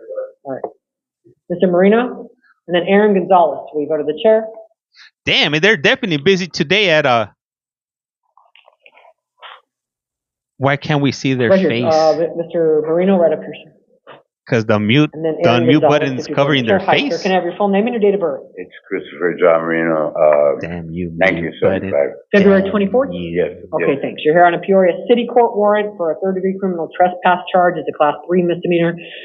And I am setting an arraignment hearing for you on May 20th at 9 in the morning, which is almost 3 weeks from now, May 20th at 9 o'clock in Peoria. It's on your paperwork. Okay. I'm going to release you. We didn't find any prior bookings for you on this case, so I'm going to treat it as a first failure to appear. Are you there? Are you there for real? You're right there. Sorry, I just seen something that's really nice for you.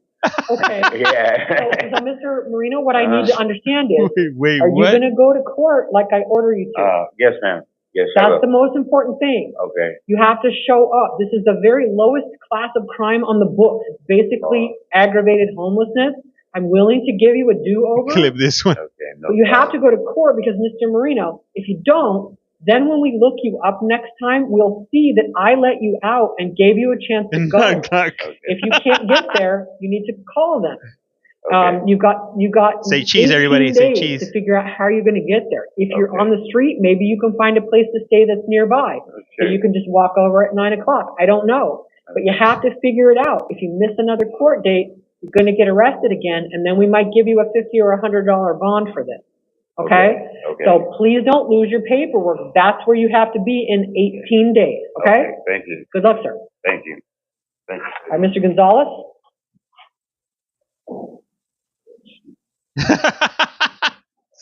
Hey, if you stay ready, you don't have to get ready. Full name and your date of birth. Are you there? 2799. Okay, thanks. You're here on a new case. You got booked in for theft of a means of transportation. It's a Class 3 felony. There is probable cause for it, and I am appointing a lawyer. Homelessness is a crime. Your next court date is a status conference, May 15th at 8:30 in the morning. Preliminary hearing, May 19th at 8:30. You also qualify for release on your own. Aggravated homelessness. BD records also show that it's rough out here. Canceled. So I've ordered you in 2 places. You can't mistake it. Do not drive. You guys heard it here first. Legal right to drive. Do not drive. Thank you for that daily heart. No contact with the alleged victim. They allege it's your girlfriend's sister. I'm also ordering you no contact with your co-defendant. She got the same order from somebody else at 8 o'clock this morning. Not to have contact with you. That's Jessica Cruz. Do not have contact with her. Do not have contact with the alleged victim. It does not mean the court doesn't believe there's probable cause for this crime. It just means based on your criminal history, which does not include any felonies, we are going to give you a chance to come to court or not on your own. If you prove that you won't, you get a warrant, you get a bond. All right, if you step to your left, you get your paperwork. Hey, things are about to get a lot worse. All All right. That's just the tip of the iceberg, if you will. Is Mr. Lucas Maples, Joshua Storm, Ms. Felicia Fonville, and Mr. Terrence Nez. Are they not physically present in court because they got isolated by the sheriff's office from general population as a potential risk of danger to themselves or others? Just a yes or no. Okay. I did get an affirmative answer from the officer, so I will go conduct those initial appearances in-house in person immediately following this recording, and I will alert Lucas Maples, born 3/19/88, that he's here on two matters. One is an arrest warrant. The other one is a probation warrant. In number 22 on the calendar, he's been charged in a new complaint with narcotic drug possession, class 4 felony, theft by control of a stolen credit card, class 5 felony, drug paraphernalia possession, class 6 felony, theft, and fraudulent use of a credit card. Those were class 1 misdemeanors with an alleged offense date of August 22, 2024. I'm appointing a lawyer to represent him in this case and in his probation case, where there was already a warrant out for him, because the petition to revoke was filed on April 24th, and it alleges that he violated terms 3, 4, and 5. So his court date in the new case, his court dates will be a status conference May 7th and a preliminary hearing May 9th. And on May 8th at 8:30, those are all at 8:30, he'll have a revocation arraignment and possible disposition hearing. All of those hearings are next week in the downtown Superior Court. The things that they're going to incarcerate people for. New case, I'm setting a $50 placeholder bond. In the probation case, I'm setting a $750 secured appearance bond. That is $800 total. With release conditions, I'll go over with him, including no victim contact, calling his PO within 72 hours of any release. Joshua Storm is here on a municipal warrant from Goodyear City Court. He's been charged with disorderly conduct, class 1 misdemeanor, and that's back on January 2nd of 2024. In this case, this is a post-adjudication failure to comply or failure to appear, issued 2/21 of 25 out of the Goodyear City Court. And I'm setting an arraignment hearing May 7 at 8:30 in the Goodyear City Court. I'm appointing a lawyer for him for the bond issue only, and I'm intending to set bail in his case in the amount of $250 secured plus written release conditions, including no victim contact. In Felicia Fonville's case, she's here on a new case. She got booked in for knowing child abuse. Knowing or intentional, that is a class 5 felony. That's a pretty good idea. Aggravated assault. You might be onto something. Oh, that's on a law enforcement officer. Well, I'm not going to reprint it, but it's a class 5 felony under one version of the statute, also class 4 under the first responder version, and endangering the life or health of a minor class 1 misdemeanor. There is probable cause for all three of those offenses, and I am appointing a lawyer for Ms. Fonville. Her next court dates, assuming that I think I can safely release her to pretrial with alcohol testing and monitoring, which is my inclination. I'm going to give her court date status conference May 15 at 8:30, preliminary hearing May 19 at 8:30. If after I talk to her, it appears that she is not likely to comply with release conditions and come to court, then if I set bail for her, that will move her court dates to May 7th and May 9th at 8:30 in the morning. I am going to order her not to go to the scene of the alleged crimes. No contact with the alleged victims, which would be both her child and the employee, and the police officer. Well, I don't think the employee is a victim, but the police officer certainly is. And no contact with any co-defendant, no weapons, drugs, or alcohol. I'm going to order alcohol testing if I do release her to pretrial services. And I'm going to order that she not have the care or physical custody of anyone under the age of 18, even temporarily without a further court order. Mr. Terrence Nez, born 11/12/2001, in a new case. He got booked in for weapons possession by a prohibited person, class 4 felony, disorderly conduct with a weapon, and discharging a firearm in the city limits. Those are both class 6 felonies. The alleged offense date back on June 19th of 2024, and there is probable cause for those. I am appointing a lawyer for him, and planning to set a status conference date of May 9th at 8:30 with a preliminary hearing. Status conference May 7 at 8:30, preliminary hearing May 9th at 8:30 in the downtown Superior Court. And in this case, these are older offenses. They are of concern, and the sheriff's office reported that he got isolated for aggressive behavior, and that he was trying to fight others in general population. And based on the totality of the case, the court is concerned about him. However, it is not a newly alleged case, and the court has noted that right now he has not been accused of aggravated assault, just disorderlies with the weapon. So it's the court's inclination to set bail in this case in the amount of $5,000 secured instead of the $25,000 recommended by the state, with release conditions that will include no going to the scene of the alleged crimes, no contact with any alleged victims, witness, arresting officers, co-defendants, no weapons, drugs, or alcohol. If anything changes after I conduct these initial appearances in the house after this recording, my final written order will reflect the court's. You're looking a little bit sad. Everything okay? Intention to update the recording but parties should look at my final written order to see what the court ultimately determines. All right. With that, this court is going to stand in recess until 2 p.m. this afternoon. My comment didn't come up in the background. Yeah, maybe. Hey, all right. So, hey, we're going to go ahead and continue. Let's see. Where should I go to right now? Let's see. We're going to go to Dane County. And you might, where the hell is Dane County at? I don't know where the hell Dane County is at. I just find these courts. I don't know where these places are at. Let's see. I think there might be some degree of either legitimate confusion or some kind of an error about what her current status is. Right. What's not really, I don't think, all that unclear is that she can't drive because of the bail conditions, regardless of what her Dane County, Wisconsin. All right, there it is, Wisconsin. This is not a situation where I'm going to hang her up on my chair. Thousands of dollars of cash bail or something. But when she's posted twice before on case number 5, I don't see a viable alternative to some modest cash bail. The state's asking me to set a bail less than what she's posted twice in other cases. That's really not unreasonable. Can you do Indiana? Cash bail at the 200 requested by the state. I'm just not going to order any conditions in this case. Let's not make it. The condition in multiple other cases. I'll try not to make it harder for you to get that change if there's a good reason to change it.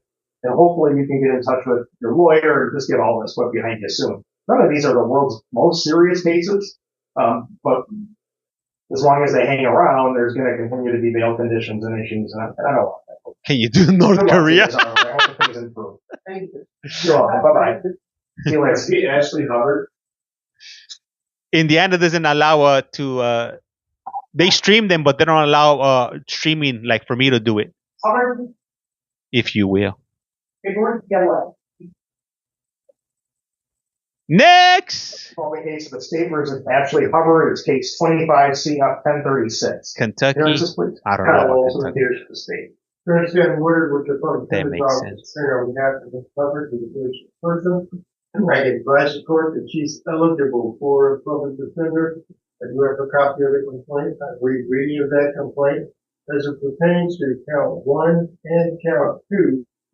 They are felony matters from finding problems caused by the court. I do Kentucky Board of Parole hearings. Count 3 is a misdemeanor matter from the finding problems caused by the court. What about Ohio? I don't know. Have you heard of a lawyer say? Thank you. And Ms. Hubbard does have an open felony case assigned to Judge Schlipper. I love as it pertains. So we should get this case sent there as well. As it pertains, if you will. Does the state have a position regarding bail? Yes, Your Honor. On that open case, Ms. Hubbard has already posted $150 cash bail. Fortunately, she is unable to comply with non-monetary conditions, engaging in very similar conduct to the open case. We are asking for additional modest cash bail in the amount of $400, also that she not either possess a controlled substance as a good paraphernalia without a valid prescription. Mr. Winter. Thank you, Joe. Sidebar, Your Honor. I need a moment with my client here. Let me have them step into my office, if you will. Man, I never in my life, when I was out there criming it, I never got no $150 bail. I wish I got a $150 bail. But LA County, man, they didn't mess around. They'll be breaking you off. 50,000, 100,000, 200,000. And that was for petty stuff. Like the real crimes, man, they'll give you $1 million bails. No bails. Let me see. Criming is bad. It definitely is. Definitely is. I'm glad I did it when I was young, though.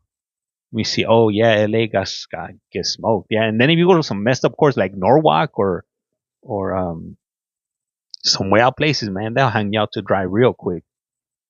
You get some love in at CCB, but man, you go to the way out courts, good luck to you. Find yourself in a situation, Your Honor. She is taking treatment, going to treatment, if you will. Hey, straight up, no face. No walk, that's right, that no walk, Norwalk. Regarding her taking treatment, and she gets Rio Hondo, allegedly. Newha, she does, if you will. Hey, they just said if you will.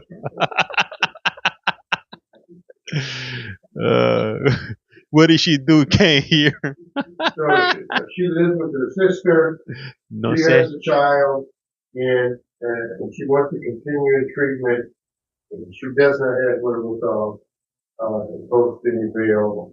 Did have a modest amount of bail post 24 CF 2896 as indicated by the state, but now this time she doesn't have any wherewithal to post bail. So she has for signature by November. Is this recorded? No. I know that she's out on the $150 bond in the other case. Is there other non-appearance history or problems with conditions of bond? So there isn't a non-appearance history in the. I got that in my sock drawer. The first case occurred within hours of her being released from custody on an Iowa County case. She had been revoked from probation and served a revocation sentence. So there was an inability for her to comply with probation rules that led to her revocation there. But I'm not aware of this court case specifically. Oh, that might explain why cash got set in a case where that might be not otherwise the norm. Mr. Woodard, anything else that you wanted to add? No, Your Honor. I think the court is aware of our situation. All right. Yeah, I am. Yeah, you better believe I'm gonna get a nap. I'm gonna take it down. I'm gonna be snoring. Yeah, I'm gonna be dreaming about the unmute button, if you will. That's what I'm gonna be dreaming about. I would be dreaming with sheeps. I'd be dreaming with the unmute button and toilet flushes.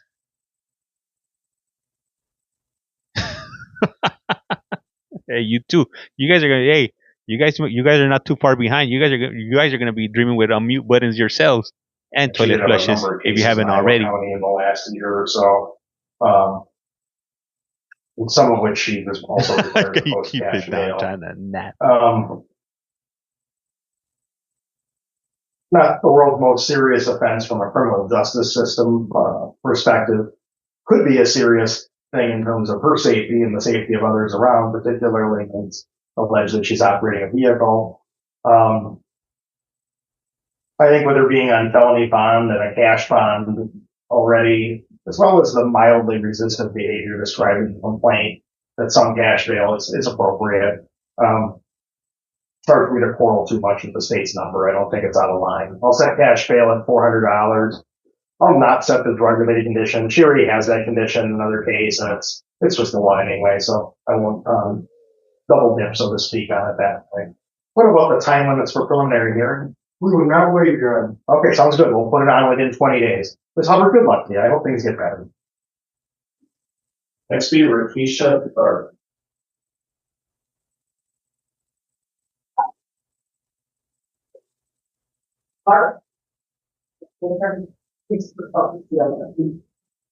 All right, let's call it State versus Rakisha Thakur, case 25 CF 1039.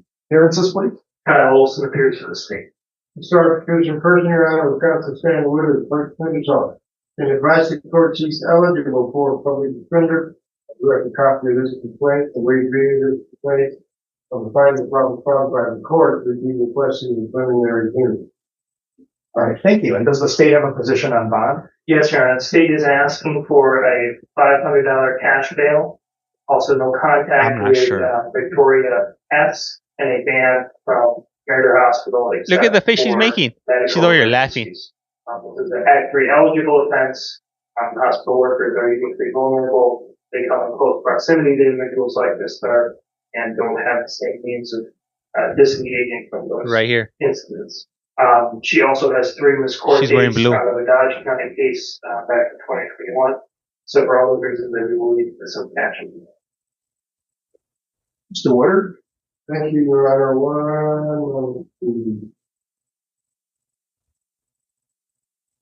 Do you only one city? No, I do different ones.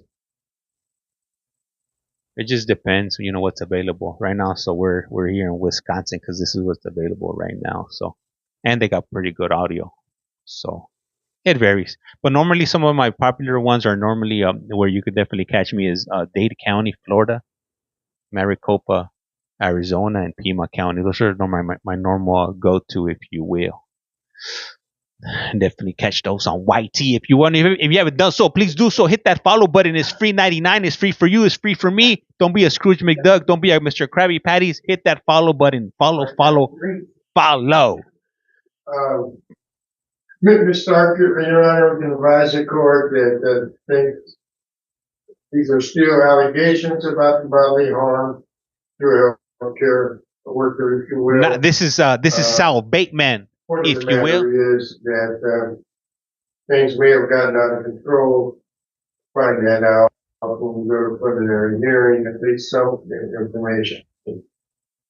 She has about $200 folks for bail.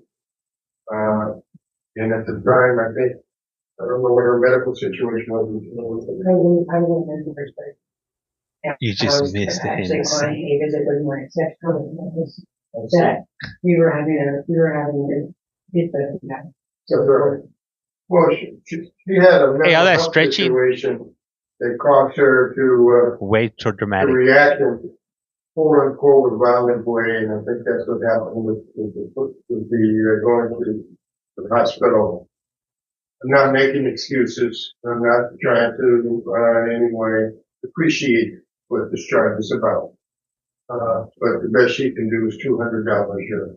What responsibility state? This isn't like bartering. This isn't like what you could afford type of bail. As the state points out, it's an Act 3 eligible offense, which means I'm supposed to take into account appearance risk as one factor, but I'm also supposed to consider the safety of the community, including the community at large, but also individual members and alleged victims. I'm supposed to consider the likelihood of victim or witness intimidation, whether there's a history of violent crimes, empty out your pockets. Defenses.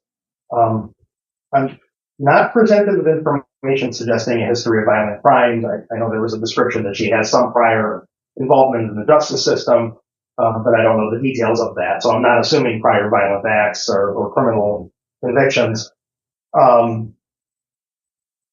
There is some degree of reason to be concerned about appearance in court.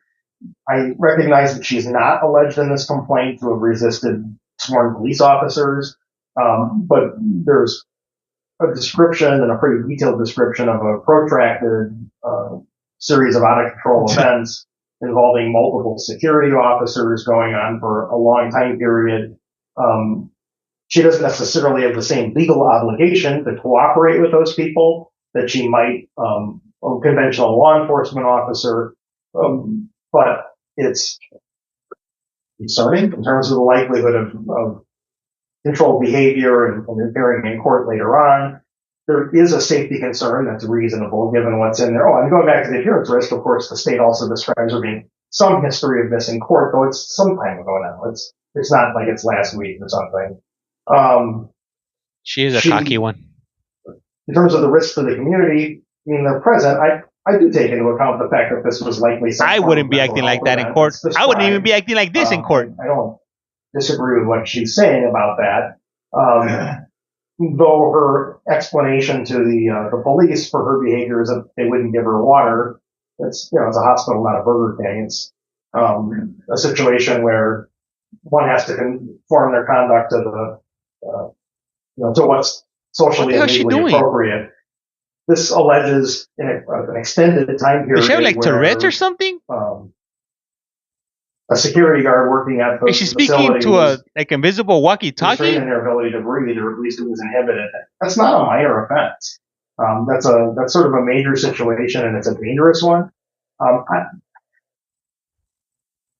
I think when you balance the safety concerns, the factors that we talked about, some of the reasons or underlying causes for what's alleged here, and the dated nature of her missing court, sort of a lesser amount of cash bail than what otherwise would be said is probably appropriate. But I think that the state's number does that.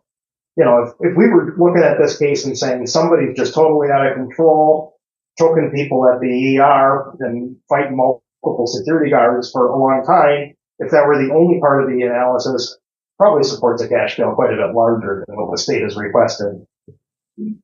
There are reasons to be hopeful that Ms. Tharp could post a lesser bail, be released and comply. If she does, we're all better off for it. But I can't see setting the bail less than what they suggested at this point. So I'm going to set cash bail at $500. I'll order that she not have contact with the person that was identified by the state.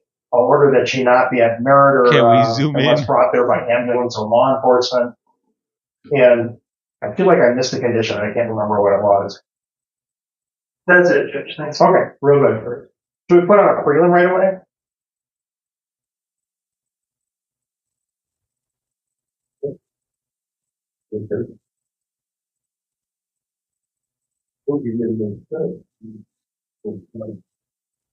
Is she a dude? Kind of questionable. I gotta. Okay, we're gonna put on right away. I gotta do the Adam Apple test, and the hand test, and the Adam Apple test. What's the Adam Apple test? You asked James. The Adam's apple. She's a female.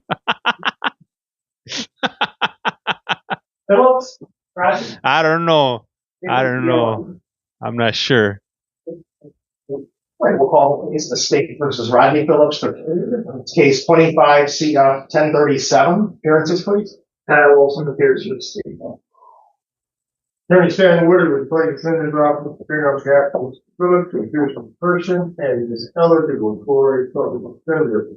You have a copy of the complaint. I waive reading of this complaint, Your Honor. This pertains to count one, which is a misdemeanor matter, and find probable cause by the court to stand mute as the court general plea of not guilty. Count 2 and 3 are felony matters, and find probable cause by the court to be requested in preliminary appeal. All right, thank you. So Mr. Phillips was booked in on 2 separate Madison police cases, but I think both cases are accounted for by this one criminal complaint, so it's all in one complaint. What's the state's position regarding bail? Thank you, Your Honor. The state is asking for a signature bond in this case so that Mr. Phillips not use it to possess any financial instruments unless they are valid for any. And Mr. Woodard.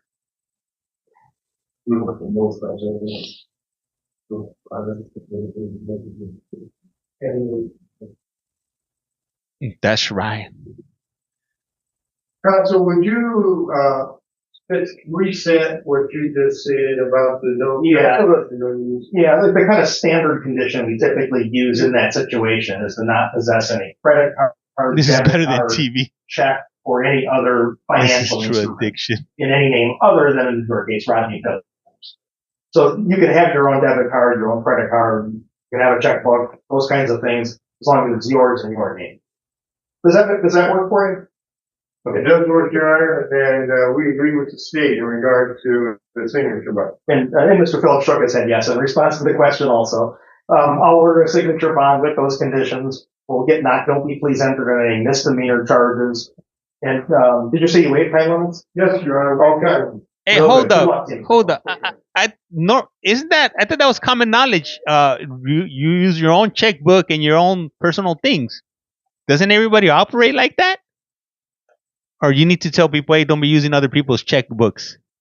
That's wild. It's wild out there. What? You're telling me I can't grab somebody else's checkbook and use it as my own? What? No. You would think so. All right, why don't we call the case of the state versus Scott Houston? It's case 25 CM 957. Appearances, please. Kyle also appears for the state. Mr. Houston appears in person with Counsel Stan. Can I borrow your checkbook? I burn my checks up as soon as I get them. I do have a copy of the complaint. I waive reading of that complaint. Count 1 and count 2, as well as count 3 for that matter, are misdemeanors. On the final probable cause by the court, we would stand mute as court general pleas of not guilty. All right, thank you. So he does have a couple of open cases assigned to Judge Schlipper. I think he may have entered pleas in those cases and is in a deferred prosecution type arrangement. This case needs to get assigned to Judge Schlipper also. What's the state's position regarding bail? Thank you, Your Honor. Yes, he is in the deferred program for 2 cases. They involve shocking with similar conduct. He has shown up to all of his court dates, so the state is okay with the signature bond in this case, but we're asking for a number of non-monetary conditions to protect Mr. Husted and Mr. Kennedy. First, that he surrender all firearms to law enforcement. Also, that he not use or possess any. I don't even talk to my family. Also, that he have no contact with Kerry, Kerri, last initial H. That he be banned from the 300 block of Berlin, Berlpen Avenue in the city of Wanakee, building Wanakee. That he not use or possess alcohol. That he not use or possess any controlled substances or drug paraphernalia without a valid prescription. And then he be placed on pretrial services with random alcohol and drug testing. Man, I miss being on here. GPS monitoring for the act. This fool over here whispering behind the paper. Ain't nobody reading your lips, homeboy. The other cases look like he had a fairly eventful experience with pretrial services. Don't flatter yourself. Guilty, please.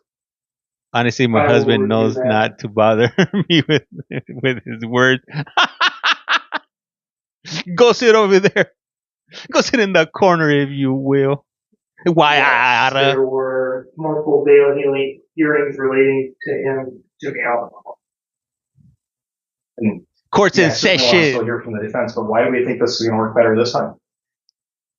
I'm going to get a gavel. But I think it's necessary given the facts of the case.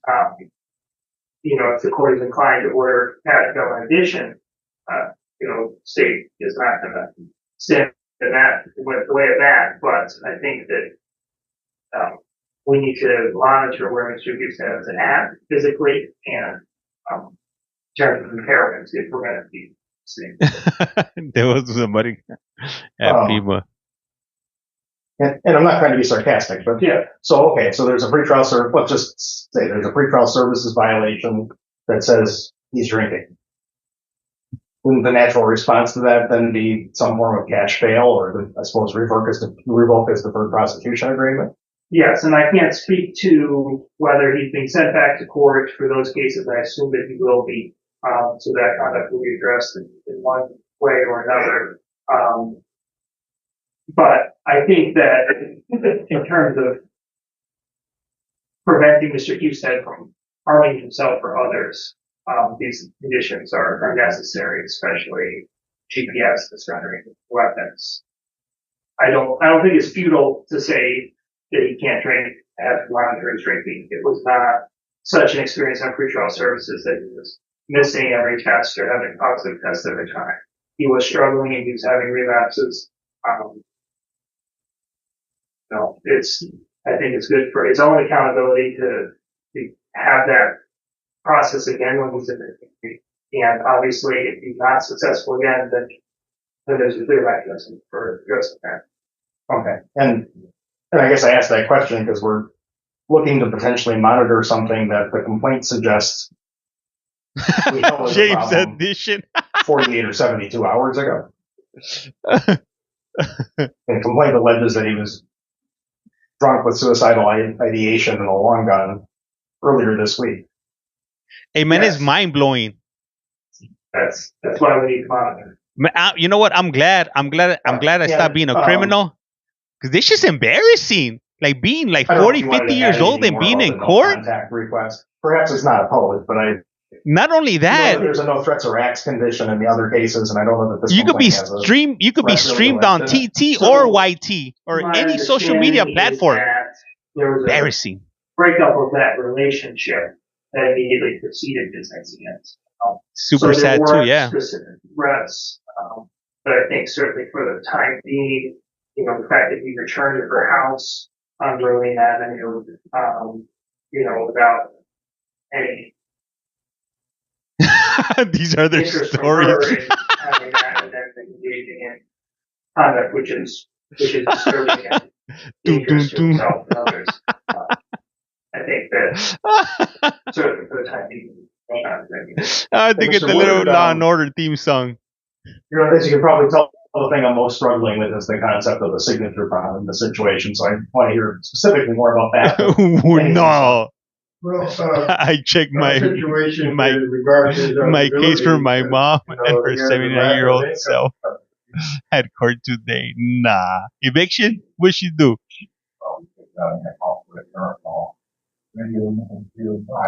Probably nothing there. They're $800, just under $800. Eviction. Damn. And leases just ended, and I don't plan on going back to. Don't do the crime if you can't do the time. That's what I tell my brother. And I don't know if there's money there or not, but if we have a joint account, we each have our separates, and both she would take joint. So I don't know if there's even anything there. Well, you may have heard of it, you said, and that's fine. We wasn't trying to keep this away from anyone. You may have $350. I told him, and maybe not. He may or may. What does he have it or not? Also looking to stay in the house. We don't need these damn riddles. He doesn't have another place to stay. Correct, sir? I look right at it. Maybe our lease just got in, and I'm not resigning. Okay, I would just like to get my stuff and get out. That can be worked out. The judge will tell you about how that can be worked out. Hey. We're not going to object to the no contact. And I used to know Ice-T's wife. Where he was staying at, and regarding the person that lives there. Not going to have any objection. Like in real life. Like for real. We are not like that, but like I knew her. Considering. No, not Coco, the other one. The one that came out on the cover of his CD. House they live in now. D. In terms of not having any more money to deal with it. So everybody's going to have to move out next month. D or T's. So in light of that, or this month. So in light of that, Your Honor, and with the state indicating the signature bond, we are following suit. Request a signature bond, notwithstanding the state's the court's concerned. Yeah, the original. Yeah, look up his one of his original. They were together for years. Not at this time. And then he jumped on SVU and correctly, it essentially alleges that this Coco is the happened, third if you will, drunken gun toting allegation in about the last 5 months, 6 months maybe to be a little bit more accurate. He has her name is not for which Darlene. Presumption of innocence in the first two because he's entered guilty pleas to those charges.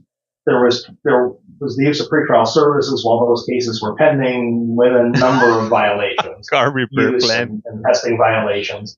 I don't think he missed court, and I think he was cooperative with pretrial service. That's his defense, or also his defense into his credit. And I appreciate that.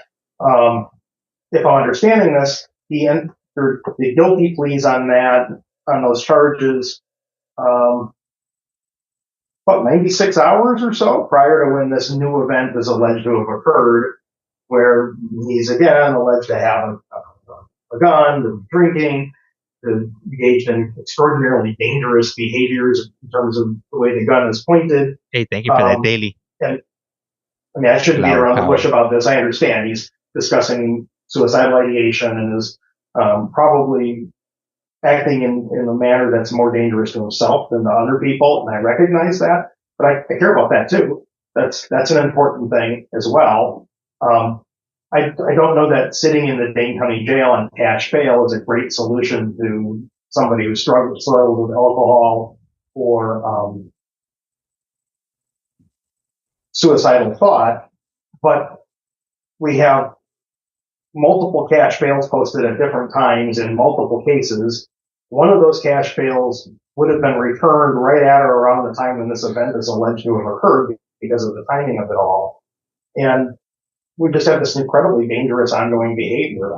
I don't discount also the community risk because every time law enforcement has to respond to somebody who is engaging in the sorts of behaviors that are described here, there's a risk to the person from their own behavior.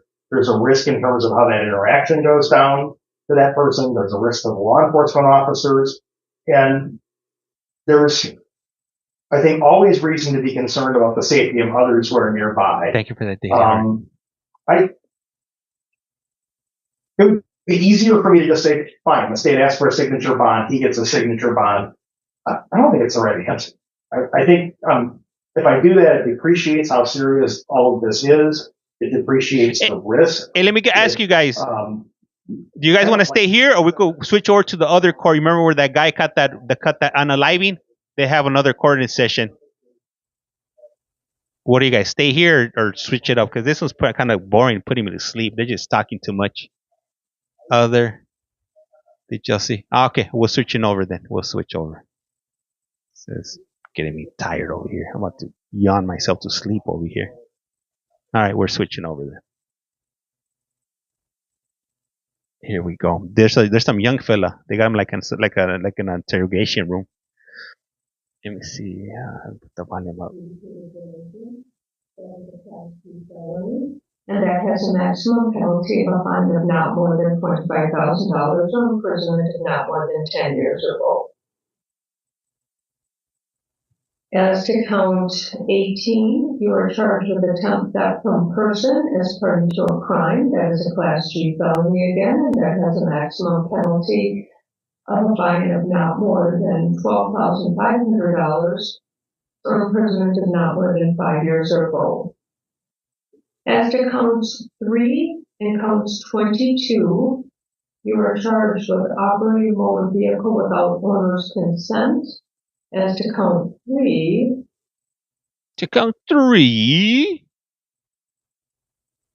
As to count 2, operating a motor vehicle without owner's consent as party to a crime. Those are both Class H felonies. And each offense has a maximum penalty of a fine of not more than $10,000 or imprisonment of not more than 6 years or both as to each. Hey, do you guys know who is the BTK? Take and drive vehicle without owner's consent, second or subsequent offense. The BTK unaliver. Class F felony, and that has a maximum. Is that him right there? Look, is that BTK? Or imprisonment of not more than 12 years and 6 months. As to count 6,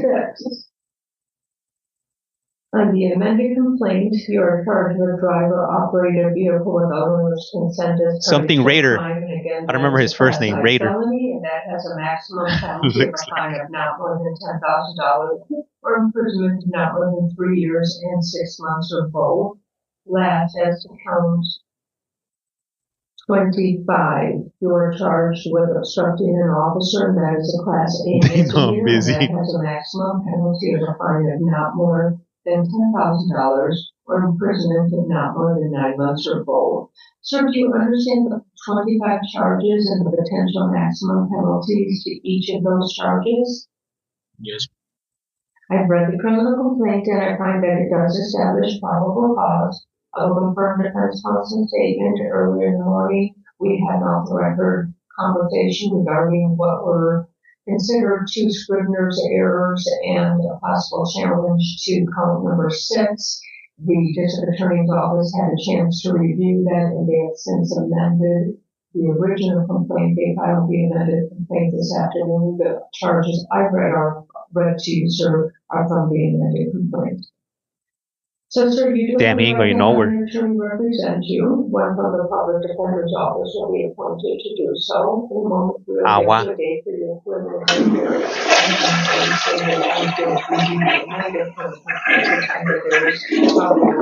To each of the 25 charges. Then state testimony. Thank you, Commissioner. This astonishing case involves a 14-year-old boy who is already being held on $200,000 cash bond. What? For fleeing from the police in an incident that caused the death of another human being. This astonishing recitation of criminal activity under the circumstances, further bail is probably academic. But it must be said that I think that the seriousness of the charges calls for a substantial cash bond. I'm asking for $50,000 cash. If released, certainly Justice Point Level 5, GPS, and a 24-hour curfew. Thank you. Thank you. Defense? No objection to the court imposing that bond with those conditions. All right. So I have listened to somewhat limited arguments of state and defense, which I understand based on the underlying case 24 CF 3715, in which you are being held on $200,000 cash bail I have reviewed the PSA in this case, which is, of course, calling for a level 5 with financial conditions.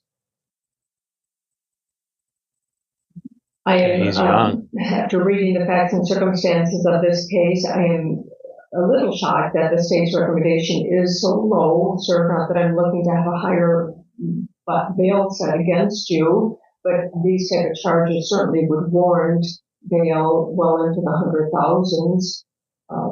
Just not even considering the open case that you have, I'm assuming that the state is only recommending the $50,000 because you're already sitting at $200,000 cash bail, and there is strength to that case, so they may not believe that that could be dismissed for any reason. Well, I will follow the state's recommendation and impose $50,000 cash bail in this case. I am going to order no firearms, and the state did not mention anything about a no contact order. I certainly believe a no contact order would be appropriate in this case. Upon my review of the criminal case, I'm going to list off the individuals' initials to whom you may not have any contact with. These are mostly the alleged victims or witnesses, having the initials of CP, AB, AR, BG, ALL, OCS, an individual with the name of Shay, last name is Abea, ENF, MLC, JC, HH, BH, AS, AL, damn, BRG, another individual by the initials of AL, RSG, JAB, FR, SR. She must have said that the whole ABCs, the whole alphabet. And the initials I have so far are AA, MC, KB. State, I'm assuming you don't have that no contact order in front of you? I do not. One has not yet been drafted. Okay, so one will be drafted from the state. I will reserve the right for the state to add additional individuals to be announced at the preliminary hearing in case I've missed any, and we will get you a report date, sir. Officers and Short. Morning, please. Yeah, I don't even know. What is he getting tried as an adult? Because I'm confused. You know, in LA or California, you don't get bail as a juvenile. And earlier on, she was doing an adult court. At 8:30 for preliminary hearing. And Commissioner, do you have those initials written down? I do have them written down. Okay. I don't know if you'll be able to read my handwriting. I can transcribe. This is ridiculous. All those people should have been on a written no contact. Yes, they're all of those initials. I can transcribe them and thank you. All right, Zacchaeus, you can let them know you're all done, okay? And I'm going to let Attorney Anderson know about that next court date, okay? Okay, what was the time? 8:30 in the morning. Okay. Thank you. It don't matter. Meaning sometime. They're going to bring you there regardless. 11. Can I have Washington next?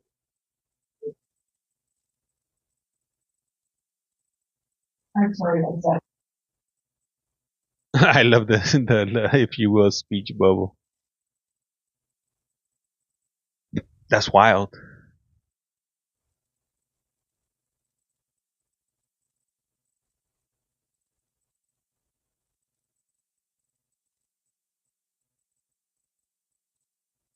All right, I guess somebody else will be coming in shortly.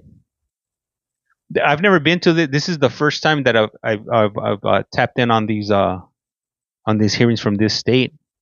Oh, hold on, I think they just stopped it. Damn, no wonder nobody's coming. Come on, they over here tricking me. Let me check if they got something else going on in another stream right now. Let's see, because that Dane one, man, that one was putting me to sleep. They froze. Let me see here. Let's check out these other ones here.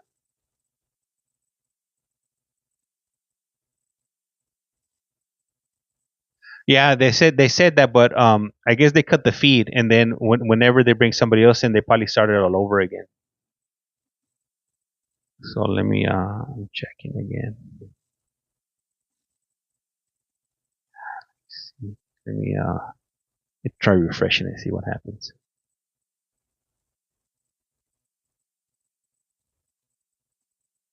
Page unresponsive. Hold up.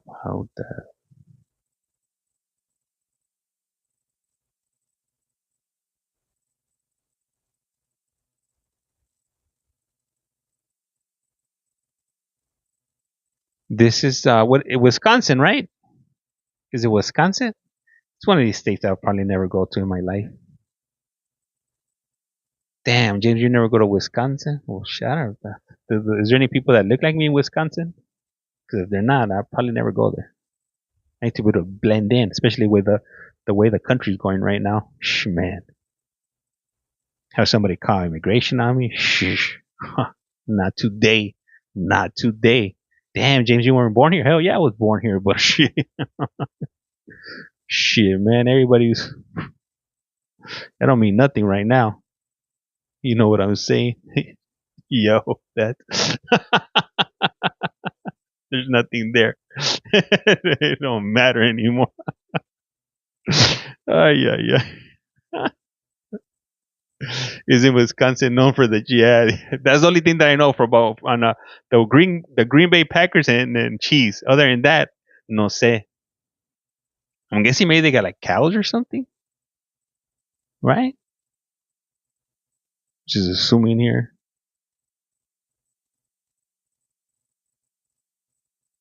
Let me check. So that hasn't came on yet. Yeah. Try to refresh it one more time.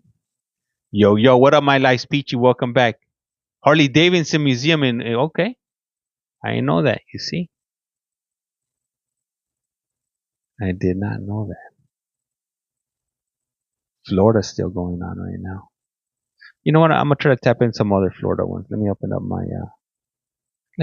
my trusty what is it? Zoom over here.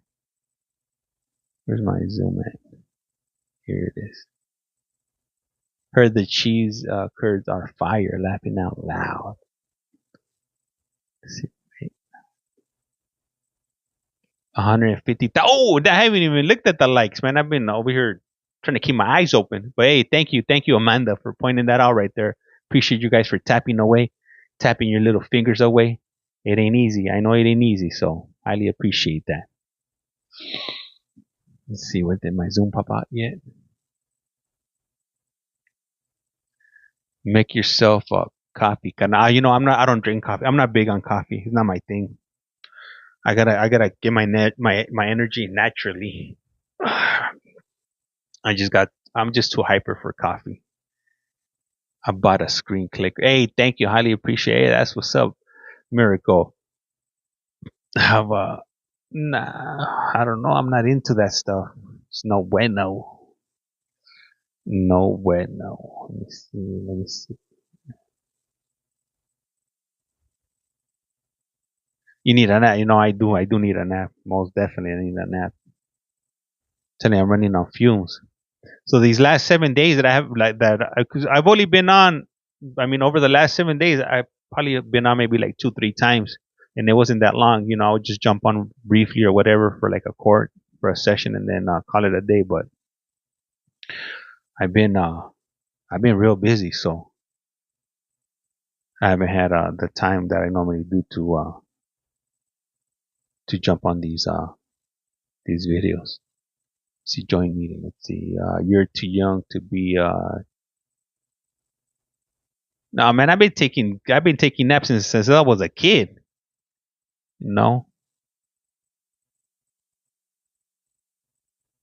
Gotta take my daily naps. If not, then I might go a little bit belligerent. Shit. Hey, you know what? I've never done any of that stuff before, and I'm not interested. After seeing all these chords, virtual bond, my meeting. Let me see here. Virginia.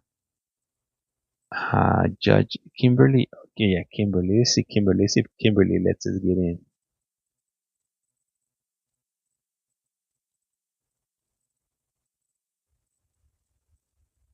We're seeing right now. I'm seeing if I could get into a Zoom meeting right now. I think it might be a little bit too late. It was that judge, that one that invited me back last time. Method.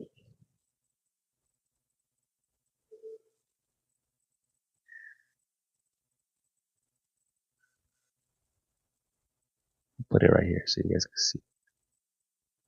Damn, James, where are you finding all these court cases, man? I don't even know, man. I just started going down this rabbit hole on the internet, and I be finding like all kinds of links and whatnot. See, that might be in lunch right now. I'm looking around to check if I could find something else. No, let me check if Polk County is back.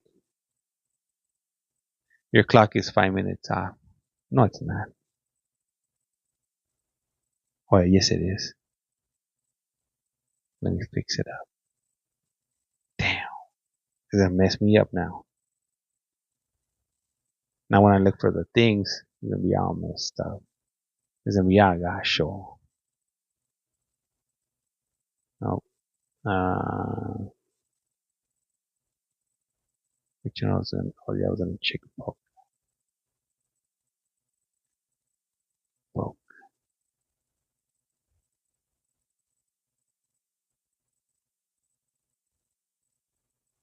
Get the yayo. All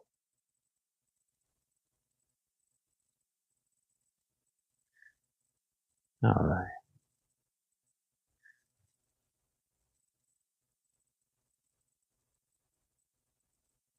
You're very techy.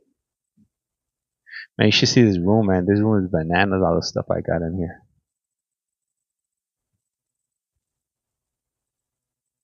Got way too much stuff. Alright, let's see. Oh, so they're on break. I'm gonna try this last core right now. If nothing cracks right now, then I'm gonna take a break before my daughter gets home, because if not, she's gonna be jumping off the walls. Gonna come with a lot of energy. My wife's gonna go get her. She's gonna give her some ice cream, so she's gonna be on a good one.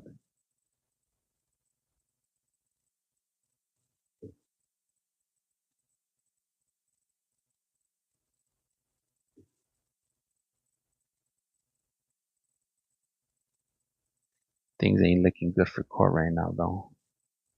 I'm gonna wait around for a minute or two, and if it doesn't come on, I'm gonna go take a break, and then I'll probably be back later on. I'll probably be back like at 7, at about maybe 7 p.m. I need a break. I've been on for like 5 hours already, I think, at this point. How long have I been on?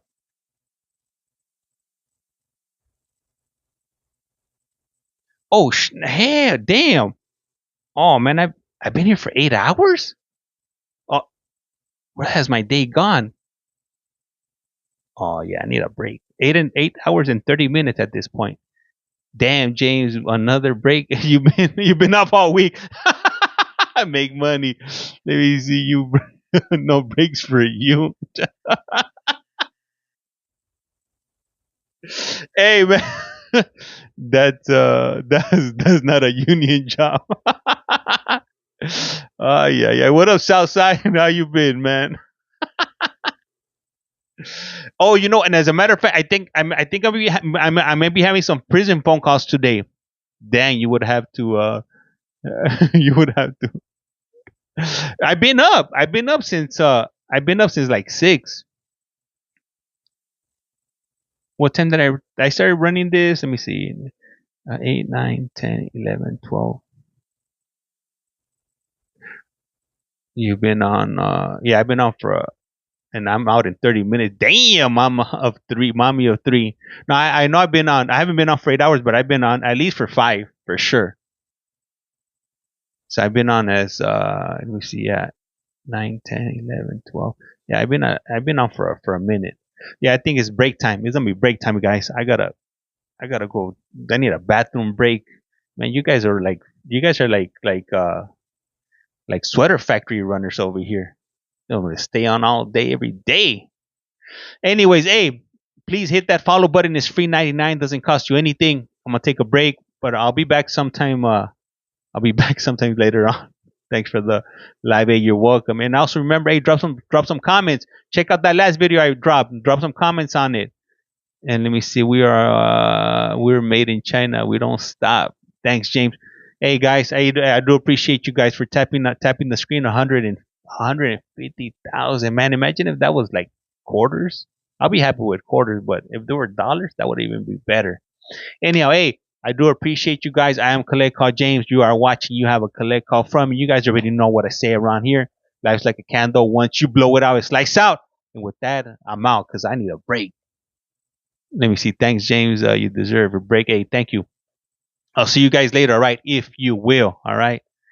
And with that, I'm out. Rato.